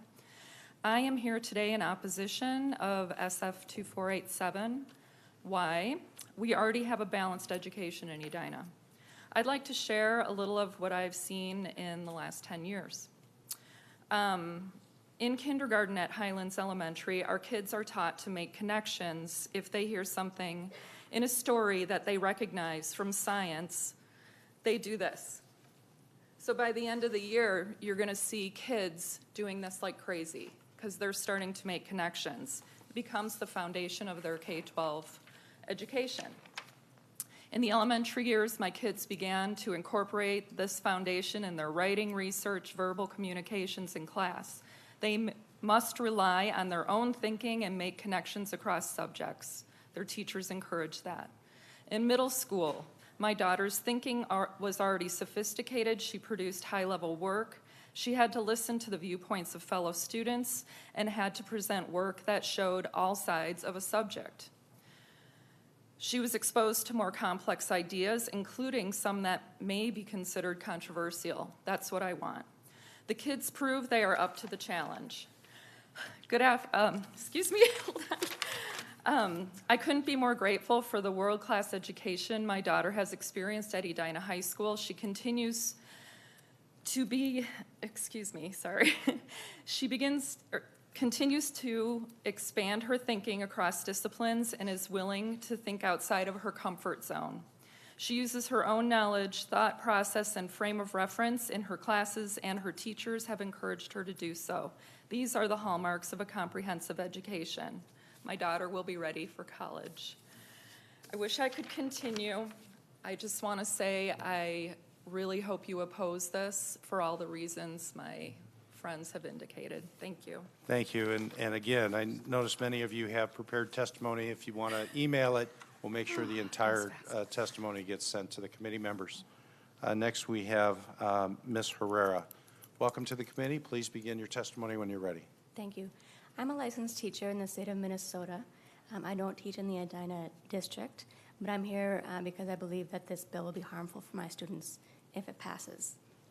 The vague language of this bill can be interpreted broadly as protecting bullying and discrimination ideologies in the classroom, and potentially might come in conflict with the aforementioned anti-bullying initiative. Educators have long known that creating classroom spaces where students are both safe physically and emotionally is a necessary precursor to effective instruction. Educators also know that building and fostering good relationships with our students, their families, and the communities enhance learning outcomes and foster a love of learning.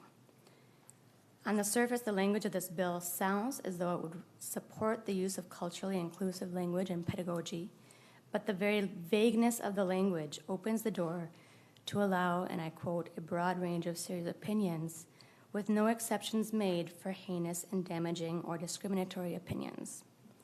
How can I, as an educator, create a welcoming environment for my students if I'm required to balance acceptance with vitriol? How can I honor the humanity of my diverse students if I am required, under threat of disciplinary actions, to welcome denigrating and dehumanizing opinions in my classroom? I posit that the intent of this bill is not balance at all, but rather maintaining a troubling and pernicious imbalance. If we are required to legitimize discriminatory ideologies, we will enable discriminatory behavior and practices. This cannot be allowed to happen in our schools. Thank you. Thank you. Do we have any questions for these testifiers? Seeing none, thank you both. You did, I appreciate your testimony today. Next, we have Mr. Klobuchar and Mr. Cannell.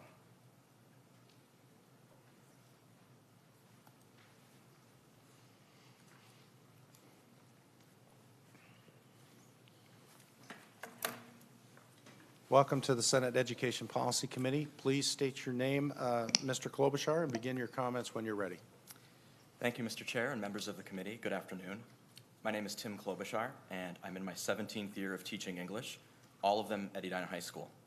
I'm speaking today in my capacity as a citizen and teacher, and not as an official representative of Edina Public Schools. In November 2016, I wrote an open letter to our students, signed by 80 teachers, that our school newspaper published. I wrote the letter not only in the context of a divisive election, but of an incident of racial hate speech committed by one of our students. I wrote the letter because I wanted students who might feel vulnerable to know that their teachers saw them, valued them, and would stand up for them. Pretty uncontroversial stuff for teachers to say publicly, I thought. That is until 7 months later, when my name and excerpts of my letter appeared in an online hit piece. The writer of this propaganda did not attempt to contact me or any other teachers. He falsely accused my colleagues and me of indoctrinating students with so-called liberal ideas and shaming those who didn't agree. The piece also included screenshots from my personal Twitter account, implying that I was incapable of separating personal political views from professional conduct. From there, the floodgates opened to attacking my colleagues and me in multiple forums. Angry emails to me, articles mailed to every Edina resident, and articles published on sites like Breitbart and even the Daily Stormer. When literal Nazis target your colleagues in classes, teaching... Mr. Klobuchar, please, Yes. let's refrain from Nazi or any other references like that. This is the Senate committee, and we're going to be respectful. Well, the Daily Stormer is the publication of the modern Nazi party, but okay. When they target your colleagues in classes, teaching becomes a much more unnerving experience. My wife grew concerned enough about our children's safety that she actually put together a bag of extra clothes for them in case we needed to get away from an immediate threat. Well, I'm tired of being scared, and that's why I'm here. I believe this legislation is yet another attempt to instill fear in teachers. It comes from the same place as every other recent attack on us from both outside and inside our community. People's own fears of losing a tiny bit of their perceived power in our society. Why are they so afraid of their children being exposed to anything that might make them question their world or confront uncomfortable truths? So I want to take this opportunity to tell an uncomfortable truth that our attackers aren't actually interested in discovering. That my colleagues and I are professionals who love our jobs and hold sacred our mission to educate all children and prepare them for the world by teaching them to think for themselves and ask tough questions. That world includes people who look and think differently than they do. Thank you for your time. Thank you, Mr. Klobuchar. Mr. Cannell, welcome to the Senate Mr. Education Chair, Committee. members of the committee, good afternoon. My name is Tom Connell. I'm an Edina Public Schools teacher. I'm a resident of the great community that is Edina and the father of 2 recent Edina High School graduates. I am speaking in my capacity as a citizen, teacher, and president of a local teachers association and not as an official representative of Edina Public Schools. I've reviewed the testimony provided to this committee on Monday that is being used as a justification for this bill. And on behalf of the teachers in the district, I cannot allow those mischaracterizations and distortions of our work to go unchallenged. In doing so, I'd like to simply focus on one aspect of this. To understand that the information that has been published about us is propaganda and not scholarship, you need only look at the cover of the October publication of Thinking Minnesota. The image used for the cover is of a book titled A is for Activist. Much has been made of this book, as there are several media outlets claiming that Edina school children are being taught to read by using this book. The book has become a central feature of this false narrative, so let me set the record straight. There is only one copy of this book in all of Edina public schools.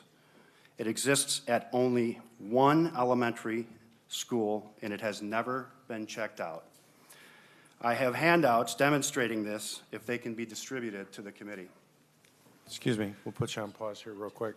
Can we get a page to distribute? Thank you. Thank you. Please continue your comments. So, from the time you first see the magazine, you are being intentionally misled.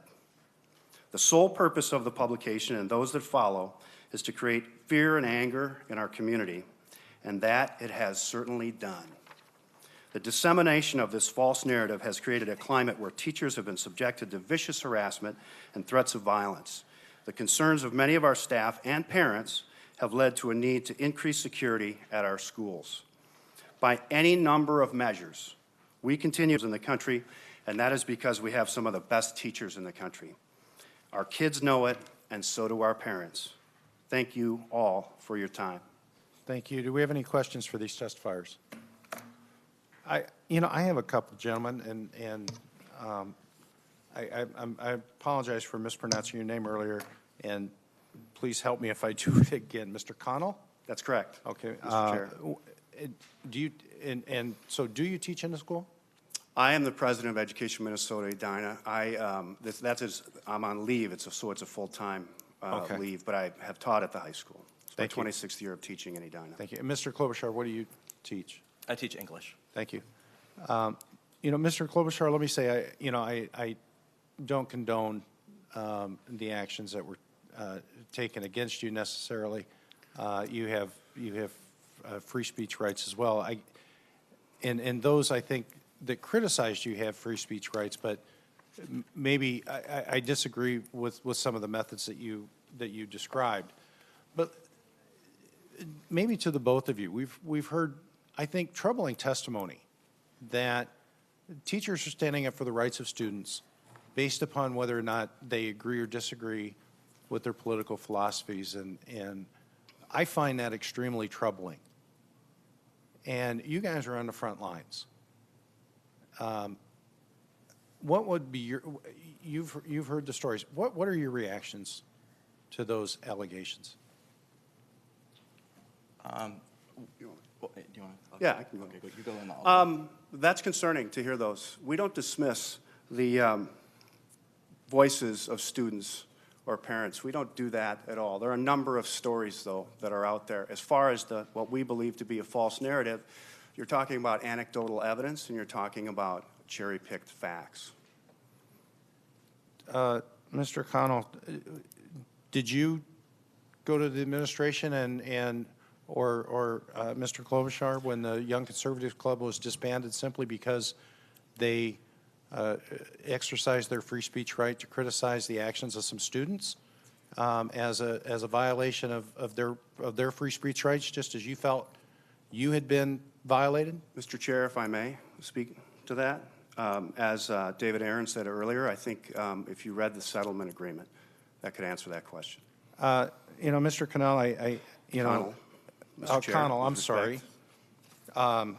It's just how it's written. I want to say it the wrong way, and I apologize. But, Mr. Klobuchar brought up a very specific instance where he felt like he was treated unfairly. And while I appreciate that you're the president of Education Minnesota and Edina, he's up here testifying, and I would appreciate the ability to hear from him because, quite honestly, I have read the settlement, right? And I understand that there's no allegation of wrongdoing. But we've also heard the testimony of students and parents who saw their students, quite honest, their club, their social group disbanded, presumably simply for what they believed. And what I want to know is, as someone on the front line who it feels like their First Amendment rights were violated and misconstrued, how did you feel when the Young Conservatives Club was disbanded simply because of their political beliefs? Well, that was, I've read the settlement too, and I mean, that's something that, like, it got escalated to a legal status, like, a lawsuit so quickly. By that point, there was like nothing, we didn't really know anything about it. All we heard was conjecture. And so I didn't really have much of a reaction. I didn't know what the facts were. If I could give you an example from my own classroom about how I handled, I mean, again, it's only anecdotal evidence, but we've heard a lot of anecdotal evidence. And so I wanted to give just an example from my classroom about what happened the day after the mention that it was in the aftermath of a racial hate speech incident in our school. And our Black Student Union had organized a blackout. All students wear black, and they scheduled it for the day after the election. And there was some controversy the day after the election, in part because there was a lot of friction between Black Student Union members, people who supported Clinton, and versus those who supported Trump in terms of conservatives wearing black, like whether or not that was hypocritical of them or not. And one of my Somali American students spoke out in class about that, and she said that she was upset to see some of them who were, some of the kids who were wearing Trump t-shirts the day before and now supporting wearing the black shirts the following day. And so she said her piece, and then afterwards a couple of students who were members of the Young Conservatives Club came up to me and said that they were disturbed by what this other student had said. And I talked to both of them very respectfully, and I understood where they were coming from, absolutely. And I just tried to ask them if they could kind of see it from her point of view, what it might look like from her point of view. And I said something to the effect of, some people think that Trump is supportive of racist policies, and that's why she's upset. And they said, we get that. We're not in favor of those parts of his platform or any of his rhetoric. And I kind of explained to them that that's not exactly how supporting candidates work, whatever. But I did say that I understood their position and they could always come and talk to me. And we left in a very amicable place. I had them both as students the rest of the year, and there were no incidents. And so that's just my own experience. My guess is most, if not all, of my colleagues handled those types of incidents in a similar fashion. So Mr. Klobuchar, when the Somali student spoke, did you say anything along the lines that being a conservative is not necessarily being racist or supporting hate speech? I mean, I mean, Well, to she me, that's a teaching opportunity as well, and yet you had an offside conversation with conservative students. Did you at all present a second side or to what the Somali students said? Because to me, that was a teaching moment as well as the teaching moment with the conservative students. Well, I'd like to go back to something that one of our previous speakers said, which had to do with not trying to balance two unequal sides.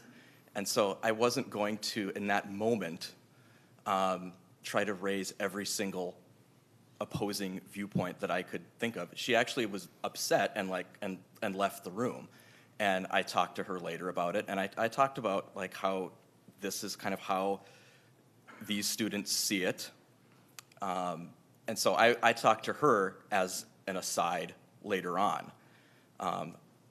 Frankly, the day after, I mean, it was just kind of a crazy day. I didn't really have any great moments that day in terms of teachable moments in front of the class. A lot of these moments were off to the side, not in front of the class. Feelings were very raw that day, and so it just didn't seem to me to be the time or place to have those kinds of discussion in front of the entire class at that point. Everything was pitched at a pretty high emotional pitch at that point. So I thought private conversations were the best way to go. Well, Mr. Klobuchar, just on a personal note, you said you can't segregate the rhetoric of a candidate versus the candidate, and I disagree with that. There was, I supported President Trump. I did not agree with everything he said. I certainly didn't agree with the way he said it oftentimes. But given the choice that we had in front of me, I made my choice, and that does not make me a racist, and that doesn't not make me a hater.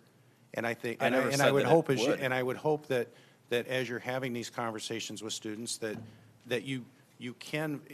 I don't know what your political beliefs are. I don't want to ask. I don't want to know, right? But I think what Senator Nelson is trying to get at is that sometimes as conservatives, we often feel as if we're asked to be empathetic to one side and the other side is never asked to be empathetic with us. And it feels like you had, at least as you initially told the story, that conversation was asking one side to be empathetic of the other. Well, Mr. Chair, with all due respect, a lot of ink has been spilled in the New York Times and other issues that have been demanding a lot of empathy for Trump supporters over the last year. Senator Clausen. Thank you, Mr. Chair. I'd just like to bring the conversation back to the bill, and I think we're getting a little bit off target here, sir. Well, Senator Clausen, and the bill is talking about academic balance and the rights of free speech, and I think that's what I've tried to keep my comments to. But thank you for your comment. Any other questions? Thank you, gentlemen. Thank you. Thank you. Next, we have Mr. Edwards and Ms. Gabler.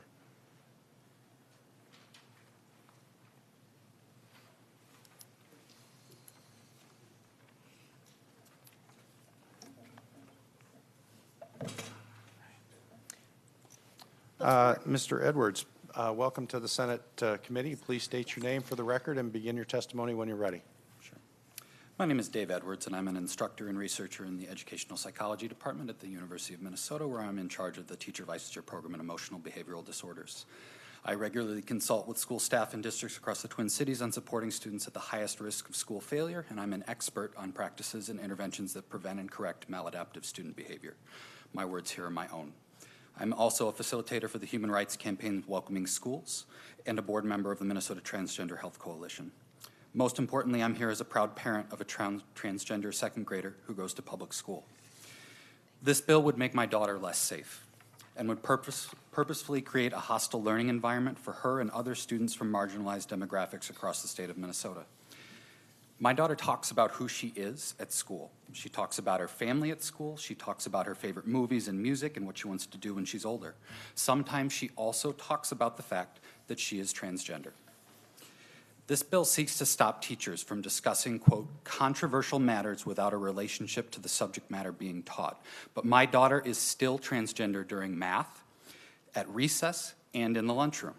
Her identity isn't limited to a subject or a special group of lessons. It is part of who she is, just like race, sexual orientation, and disability. When she wakes up in the morning and goes to school, it is without controversy. Shame on anyone who would look at the beautiful, perfect person she is and see an opportunity for debate and disagreement. There are not two sides to treating her equitably. If teachers can't respond with factual information about gender identity or other protected classes when questions arise, students can't feel safe in school. Furthermore, why would schools want to rob students of the opportunity to see themselves reflected in the curricula, a strategy proven to increase academic outcomes? Yesterday, Senator Nelson led a hearing regarding character education. Many experts, and also Catherine Kirsten, pointed to adult actions that led to increased student outcomes. Senator Nelson said, if we want our children to have good character, they need to have the adults in their lives leading them. Well, which one is it? Should adults get out of the way, or should our amazing teachers help shape our students into the best versions of themselves? It can't be both. Thank you. Thank you, Mr. Gabler. Ms. Edwards. Actually, Ms. Gabler. Yes. Thank you, Mr. Edwards. If I could please correct the record, there's been a lot of discussion about the YCC lawsuit, and I wanted to clear up some misinformation that was given earlier. Can you please just state your name for the record? Sure, and then begin? I'd be happy to. My name is Karen Gabler. Okay, thank you. Yes, so I'm reading from the district statement about the lawsuit, and it says, contrary to the YCC's assertion, the district did not deny sponsorship for the YCC. In fact, pursuant to the district's policies and school procedures, Edina High School has approved sponsorship for the YCC every time it has been requested. The public was incorrectly told that the district did not allow the YCC to be an officially sponsored club. This is not true. All student groups are required to apply for sponsorship on an annual basis. The YCC itself admitted in the litigation paperwork that they chose not to apply for sponsorship for the 17-18 school year. Since the YCC did not submit a request for sponsorship, the district could not have denied, nor did it deny, the YCC from being an officially sponsored club. I can go on, but I'd be happy to send this to anyone that would like to read that Thank statement. Okay. Good afternoon. My name is Karen Gabler, and I'm a resident of Edina. Did that count Yes, for my? it did. Okay, great. And I'm a parent of 3 children at Highlands Elementary in Edina. In my professional life, I've spent 18 years as an educator, most recently as an instructor with the Minnesota State College and University System. I have 3 concerns about Senate Bill 2487. My first reason lies with local control. A lot of this has been mentioned already from people. This is micromanagement of school board policy. My second concern is the vague, ambiguous language. This has also been brought forward already. Who determines what constitutes a controversial matter? What does caution mean? And who determines what constitutes special competence or training that a teacher needs in order to discuss such said controversial matters? Senators, is this what education has come to? Punishing teachers for introducing students to topics that certain parents deem controversial? I don't believe that Minnesotans desire our classrooms to become such punitive cultures. And finally, with all the issues that you have to face today, we are here discussing this. Frankly, I would be insulted to be wasting my time, talent, and taxpayer money on discussing such a narrow-focused, short-sighted bill. I call on you today to not limit our children's ability to think intensively, be stretched intellectually, and taught to think critically. Thank you. Thank you, Ms. Gabler. We have questions. Senator Chamberlain. Thank you, Mr. Chair. Thank you, testifiers. I guess, you're talking about this one paragraph on page 2. I haven't talked to Senator Nelson prior to this about this particular paragraph, but I would think the intent is we have to discuss controversial matters in the classroom. Absolutely. That's what the classroom is about. I believe what everybody in here would just desire, right, both of you included, is a fair, impartial, open, civil conversation. And in the Senate here, as you may know, the legislative body, we have a lot of rules about open, fair conversations, open hearings, time limits, notifications, and a lot of rules about, especially in the Senate, not so much the House, but especially the Senate, about civility and how we behave on the floor, and that everybody gets a fair amount of time to speak. So I guess we'd have to talk about this more, but certainly the intent here is, I would agree. Controversial stuff should be discussed. It's just that everybody in this room would just like it to be discussed, and all students treated fairly, equitably during that discussion. I think you'd agree with that, 100%. So I don't disagree with you on that. I think it's right. We're just trying to get to that point. I will say that you did have a comment about wasting our time with this bill, and that may be so. We do a lot of that up here. But the citizens come to us with this stuff. People like you, everybody in here, thousands of people all of us have met, and same with each of you. So some have a priority, some don't, but people bring this stuff forward. There are concerns or issues, so we have to address them. So somebody's waste of time is somebody else's very important issue. I'm dealing with a dangerous dog matter that I wish would go away. But it's a constituent, and they have a concern, and they're very, well, excuse the term, the pun, but very rabid about this issue, right? They want it addressed, and I want it to go away. But it's their issue, their concern, very important to them, and getting it taken care of. So my importance isn't necessarily somebody else's, but our job, all of us, is to try to balance those needs, listen to those constituents, and bring them forward to this medium, to this place, to have that civil discussion, to air differences and grievances. And these are emotional issues for everybody in here, and we had to be mindful of that. So just those 2 points. I would agree that we had to discuss controversial matters. Senator Nelson was a teacher. She dealt with this a lot herself. I think the vast majority of teachers do a great job doing that. But every now and then, something happens, and things like this come about. So agree, and just caution you that everybody in here, everybody has an issue that wishes to be discussed, and to them it's not a waste of time, and others it is. So thank you very much for coming in. Thank you. Thank you. Any other questions or comments for these testifiers? Okay, seeing none, our final testifier is Ms. Washington.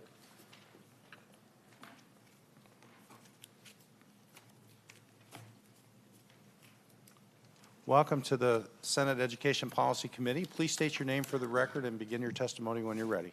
Thank you. My name is Destiny Washington.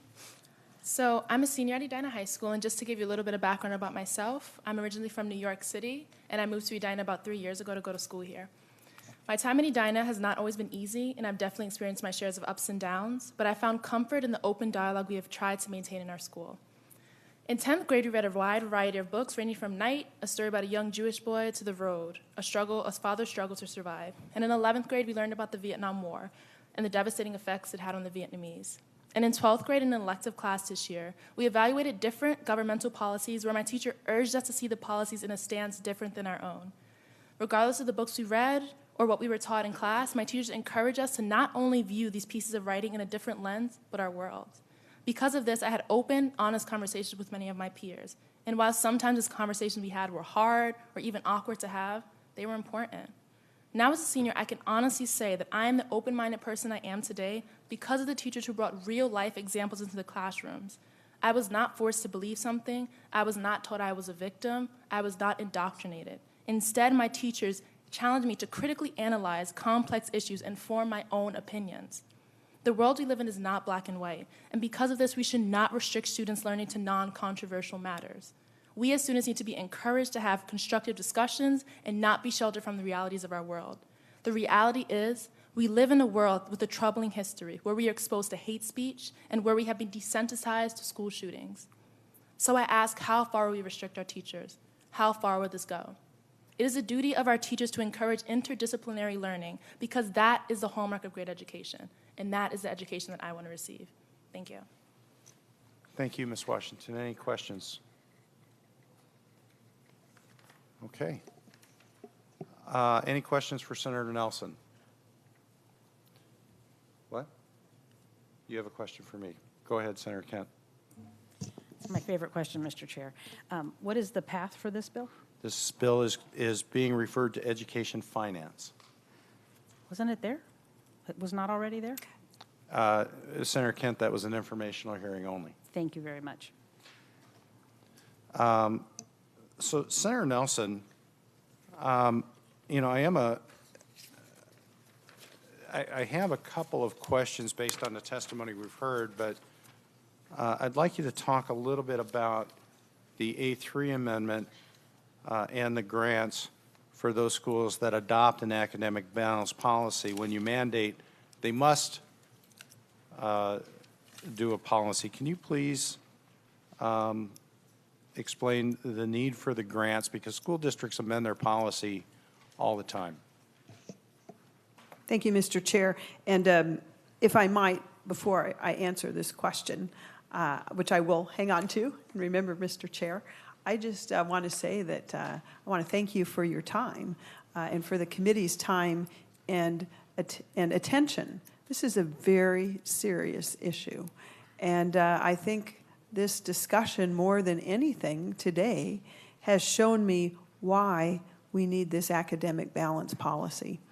And so I will encourage people to actually read what the bill says, and they could line it up even with the Edina's controversial issues policy. But to your question, Mr. Chair, the reason that the amendment included a grant, it says that a school district that has adopted this policy is eligible for a one-time grant.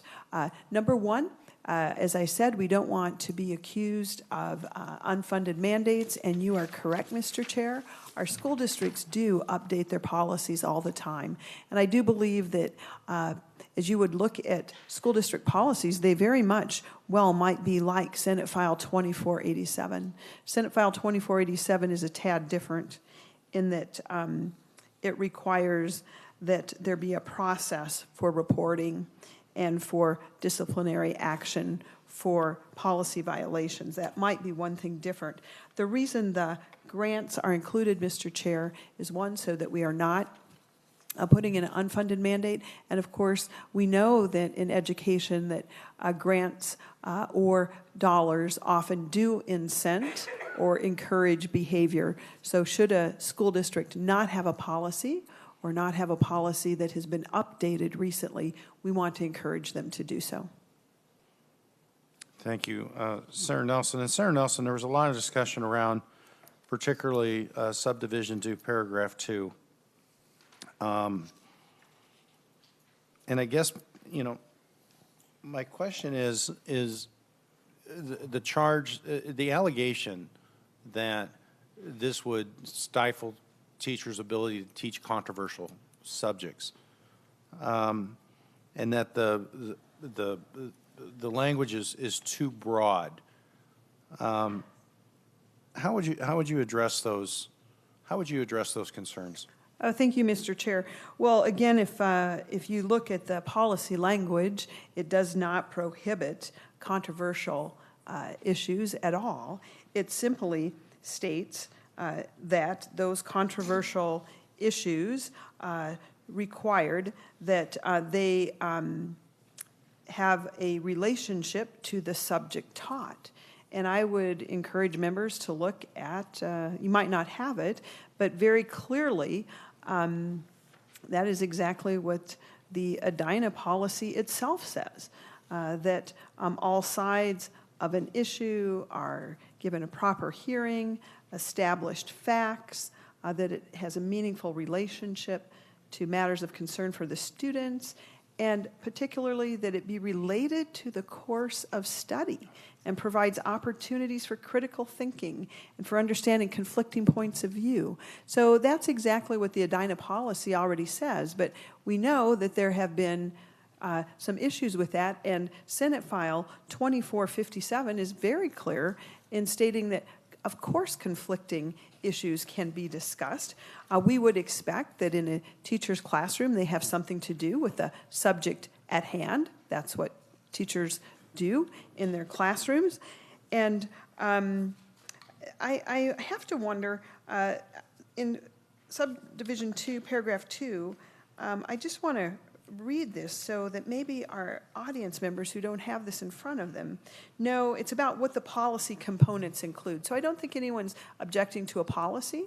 I hope they're not objecting to reporting and disciplinary actions for infringement on that policy. But it seems that the comments tonight had to do with what is in that policy. And let's be very clear that both students and teachers do not check their First Amendment rights at the door when they enter the school building. And this policy would not infringe upon those First Amendment rights in any way. Subdivision 2 does state that it requires the school to provide a learning environment, curriculum, and instruction with access to a broad range of serious opinions pertaining to the subjects of study.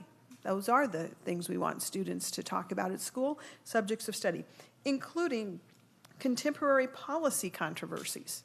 So to say that controversy is being squelched here is simply inaccurate, and that's why I encourage people to get a copy of the bill.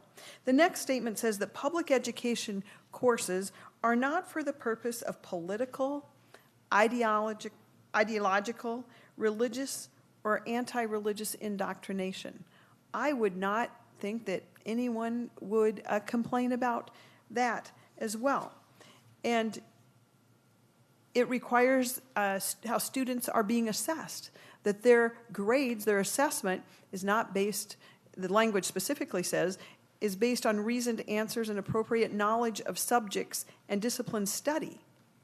And that assessment of students must prohibit discrimination on the basis of political, ideological, or religious beliefs. Again, I don't know how anyone can argue against that.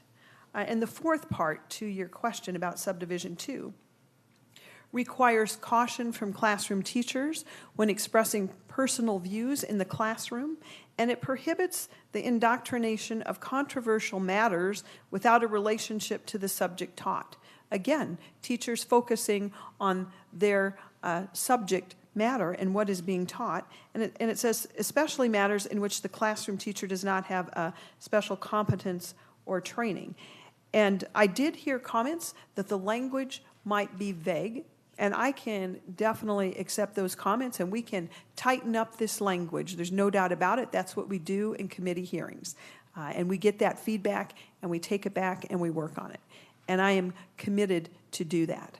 But to suggest for one moment that me or that I or other supporters of this Senate file are in any way seeking to stifle free speech or infringe upon teachers' duties, I think there were some other things that we would make students less safe.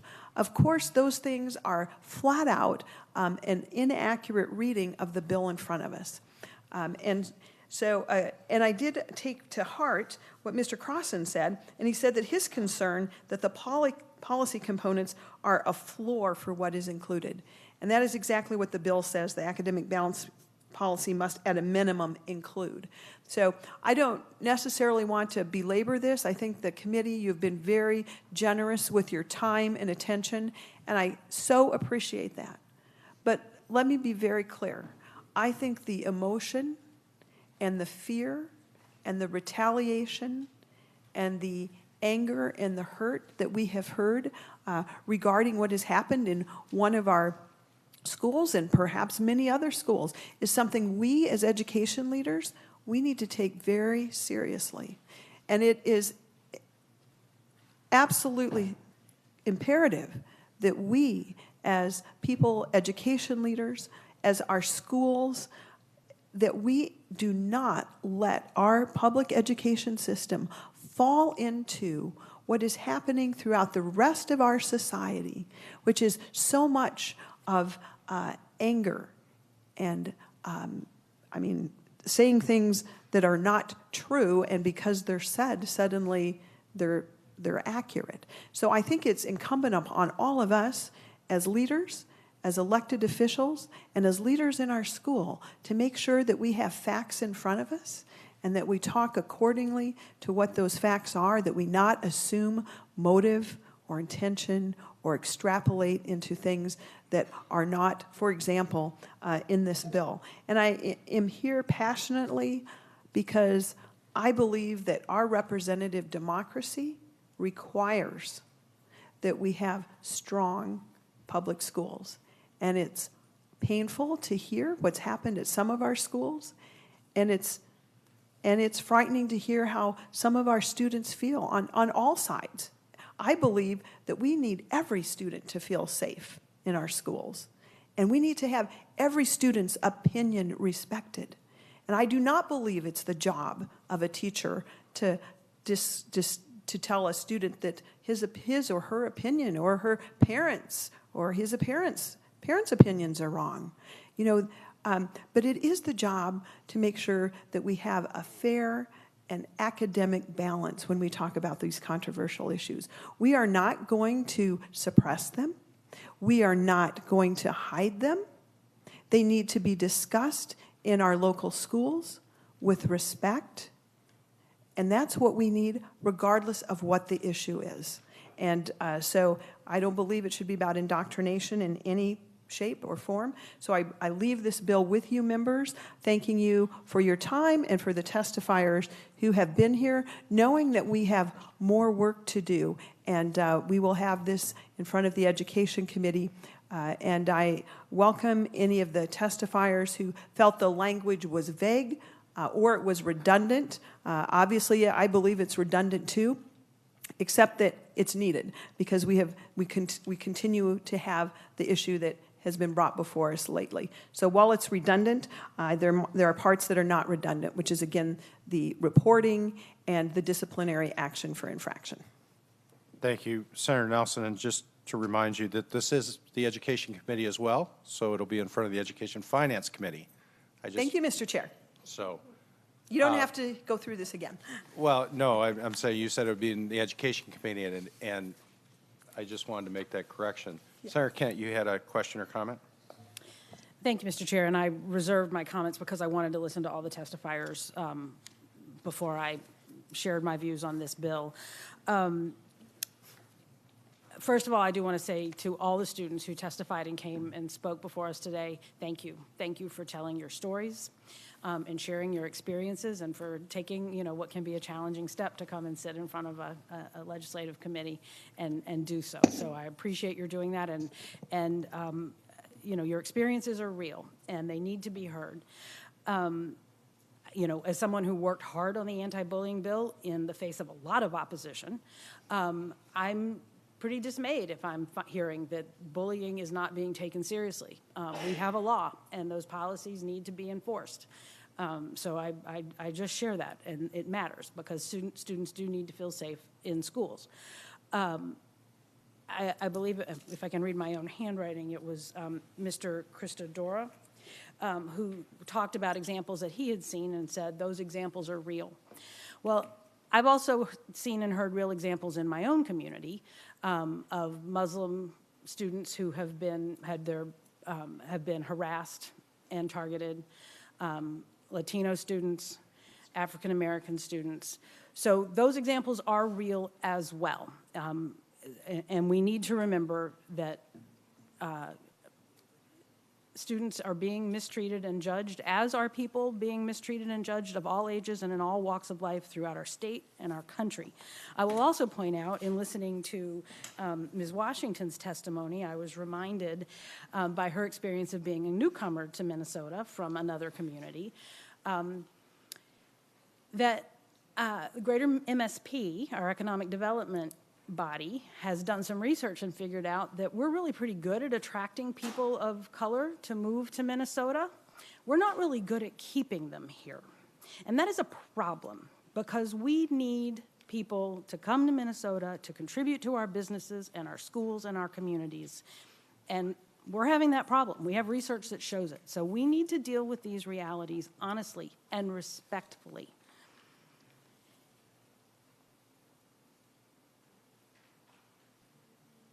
We've heard a lot of rhetoric today, and I don't want to engage in that because this is a policy committee and I want to focus on the policy, but I do want to say something because it is relevant to what has been going on that has led to this bill being here, I believe. Right now, in this era in our country, we have political leaders who engage in racial stereotypes, and they openly incite violence. It creates a climate that affects all of us, and it trickles down to our kids. As somebody who was a PTA president in my own community, we watched what happened in our community among adults, and then we watched it happen in our schools. It's a problem. And the fact that we're here today is a sign of that. My objection, my primary objection to this bill is, and I do find it a little ironic, it just goes against every bit of local control that we have all talked about. And we're so proud that Minnesota is a local control state.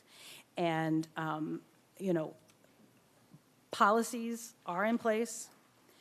And when there are not policies handled properly, there are local remedies. School boards can change the policies. They can change the administrators. Voters can change the school board. Lawsuits can be filed, as we have seen.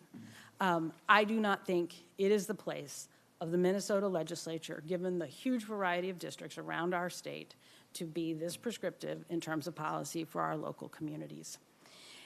And because this is the Ed Policy Committee and I've gone on long enough, I'm going to say one more thing. We talk an awful lot in this committee about a teacher shortage. What are we doing? Why are we creating yet another reason to dissuade very talented, capable, educated people from serving our kids when we need them so badly? And I am really concerned about that unintended consequence of this bill. Senator Nelson, I appreciate your commitment to free speech. I share it. And Mr. Chair, you talked about we have the right to speech. We don't have the right to not be offended. I was thinking that in my head right before you said it. But we need our schools to be places where we can all engage respectfully in dialogue, and that we can provide the role models and the examples and the pathways for our students to be good citizens, informed, passionate, engaged citizens. I think we're seeing a lot of that happening around our country right now, and it's exciting. But I think this bill does not take us in the right direction. Thank you. Senator Nelson, did you want to respond, or do you want to take the next question? Well, I'll just be very brief. There's nothing about loss of local control in this policy bill any more so than there was in the anti-bullying bill.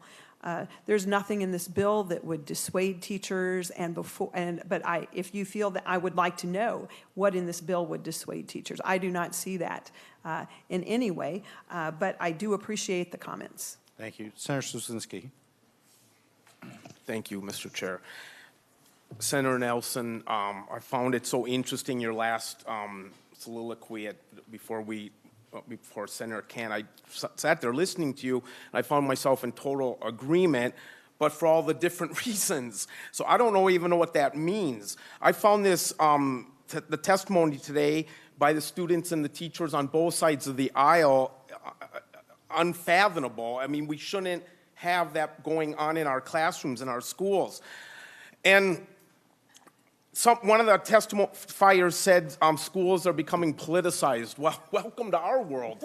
Our whole society is becoming politicized. And if it's troubling, that's a bigger issue than our schools and our elected officials can even begin to talk about.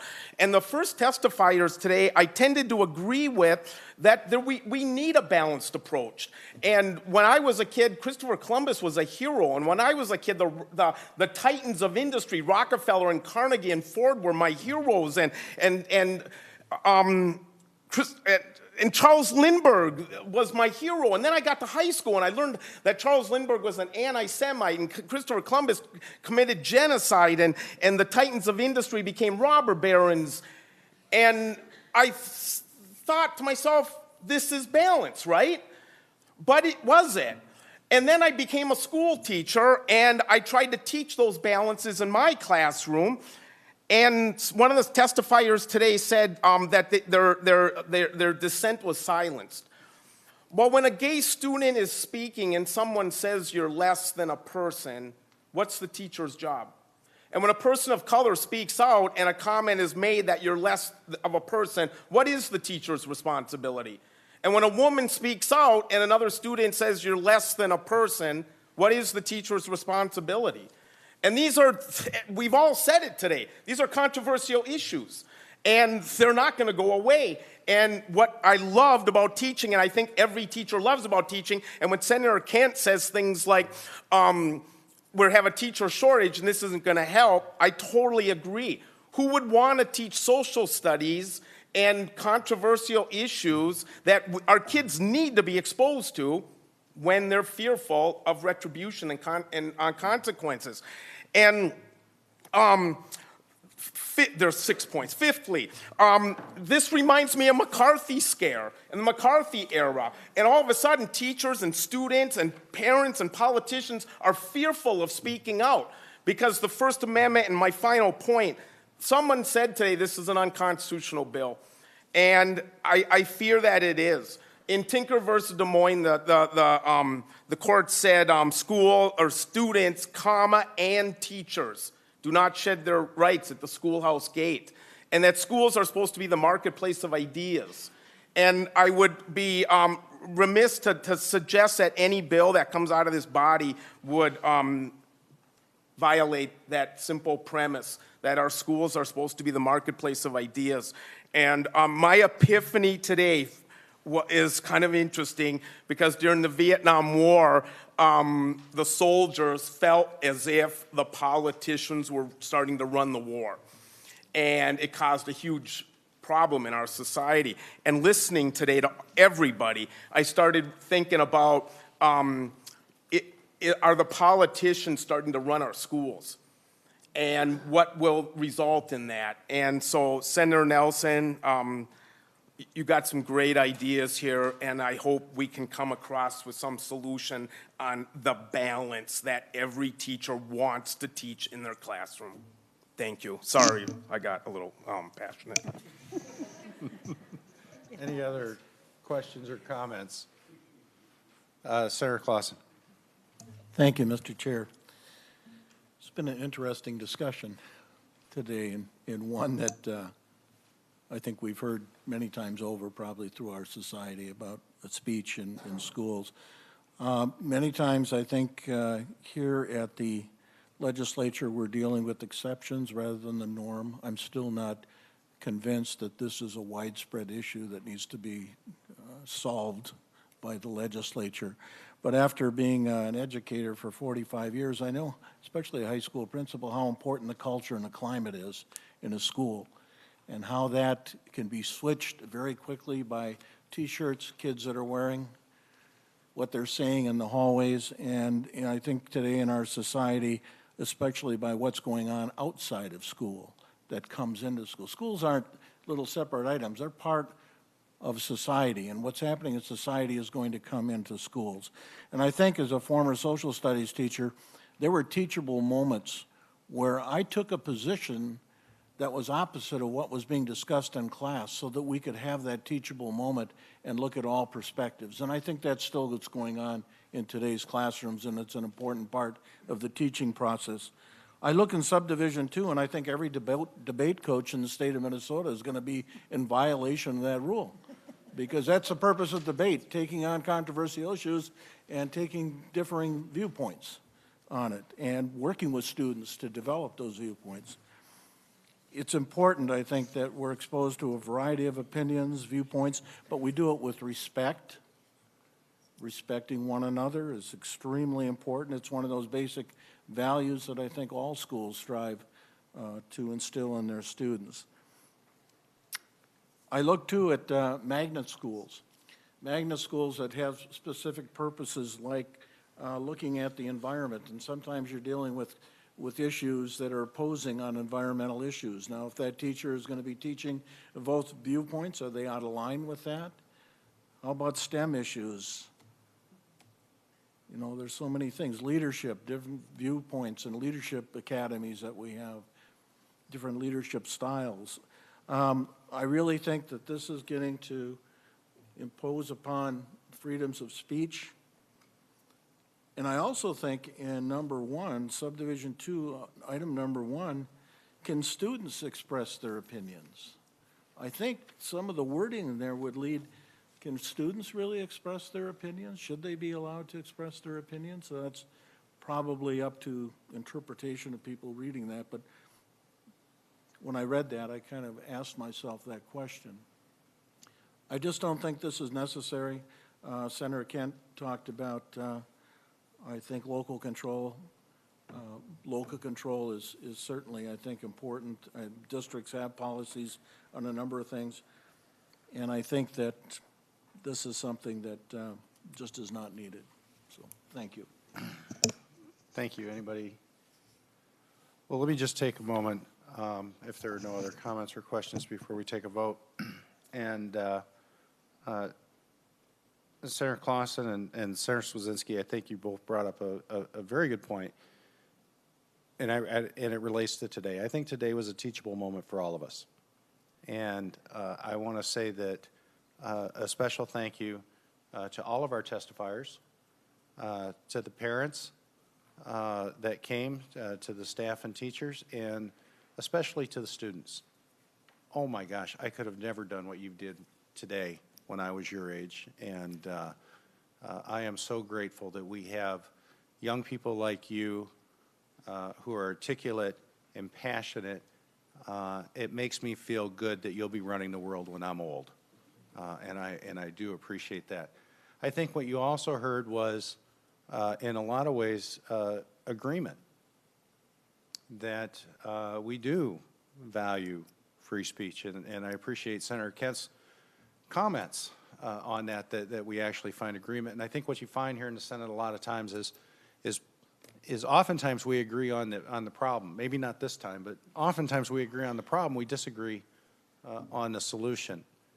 And so I want to thank everybody today for your respectful debate, for your conduct in the Senate today. It was a very controversial, interestingly enough, a controversial issue about controversial issues. And I thought we had a very good debate, and I do appreciate the testimony that we heard from both sides. And so, again, the path, Senator Anderson's motion would be to pass this bill and re-refer it to the Committee on Education Finance. All those in favor? Mr. Chair? Yes. I'd like to request a roll call, please. Roll call's been requested. Roll call will be granted. Give us 1 second while the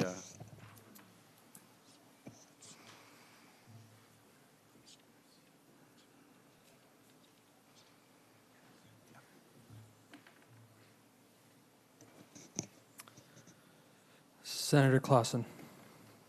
No. Senator Swedzinski. Senator Hoffman. Senator Kent. No. Senator Anderson. Yes. Senator Chamberlain. Yes. Senator Dames. Senator Eichhorn. Yes. Senator Hoffman. Senator Utke. Yes. Senator Pratt. Yes.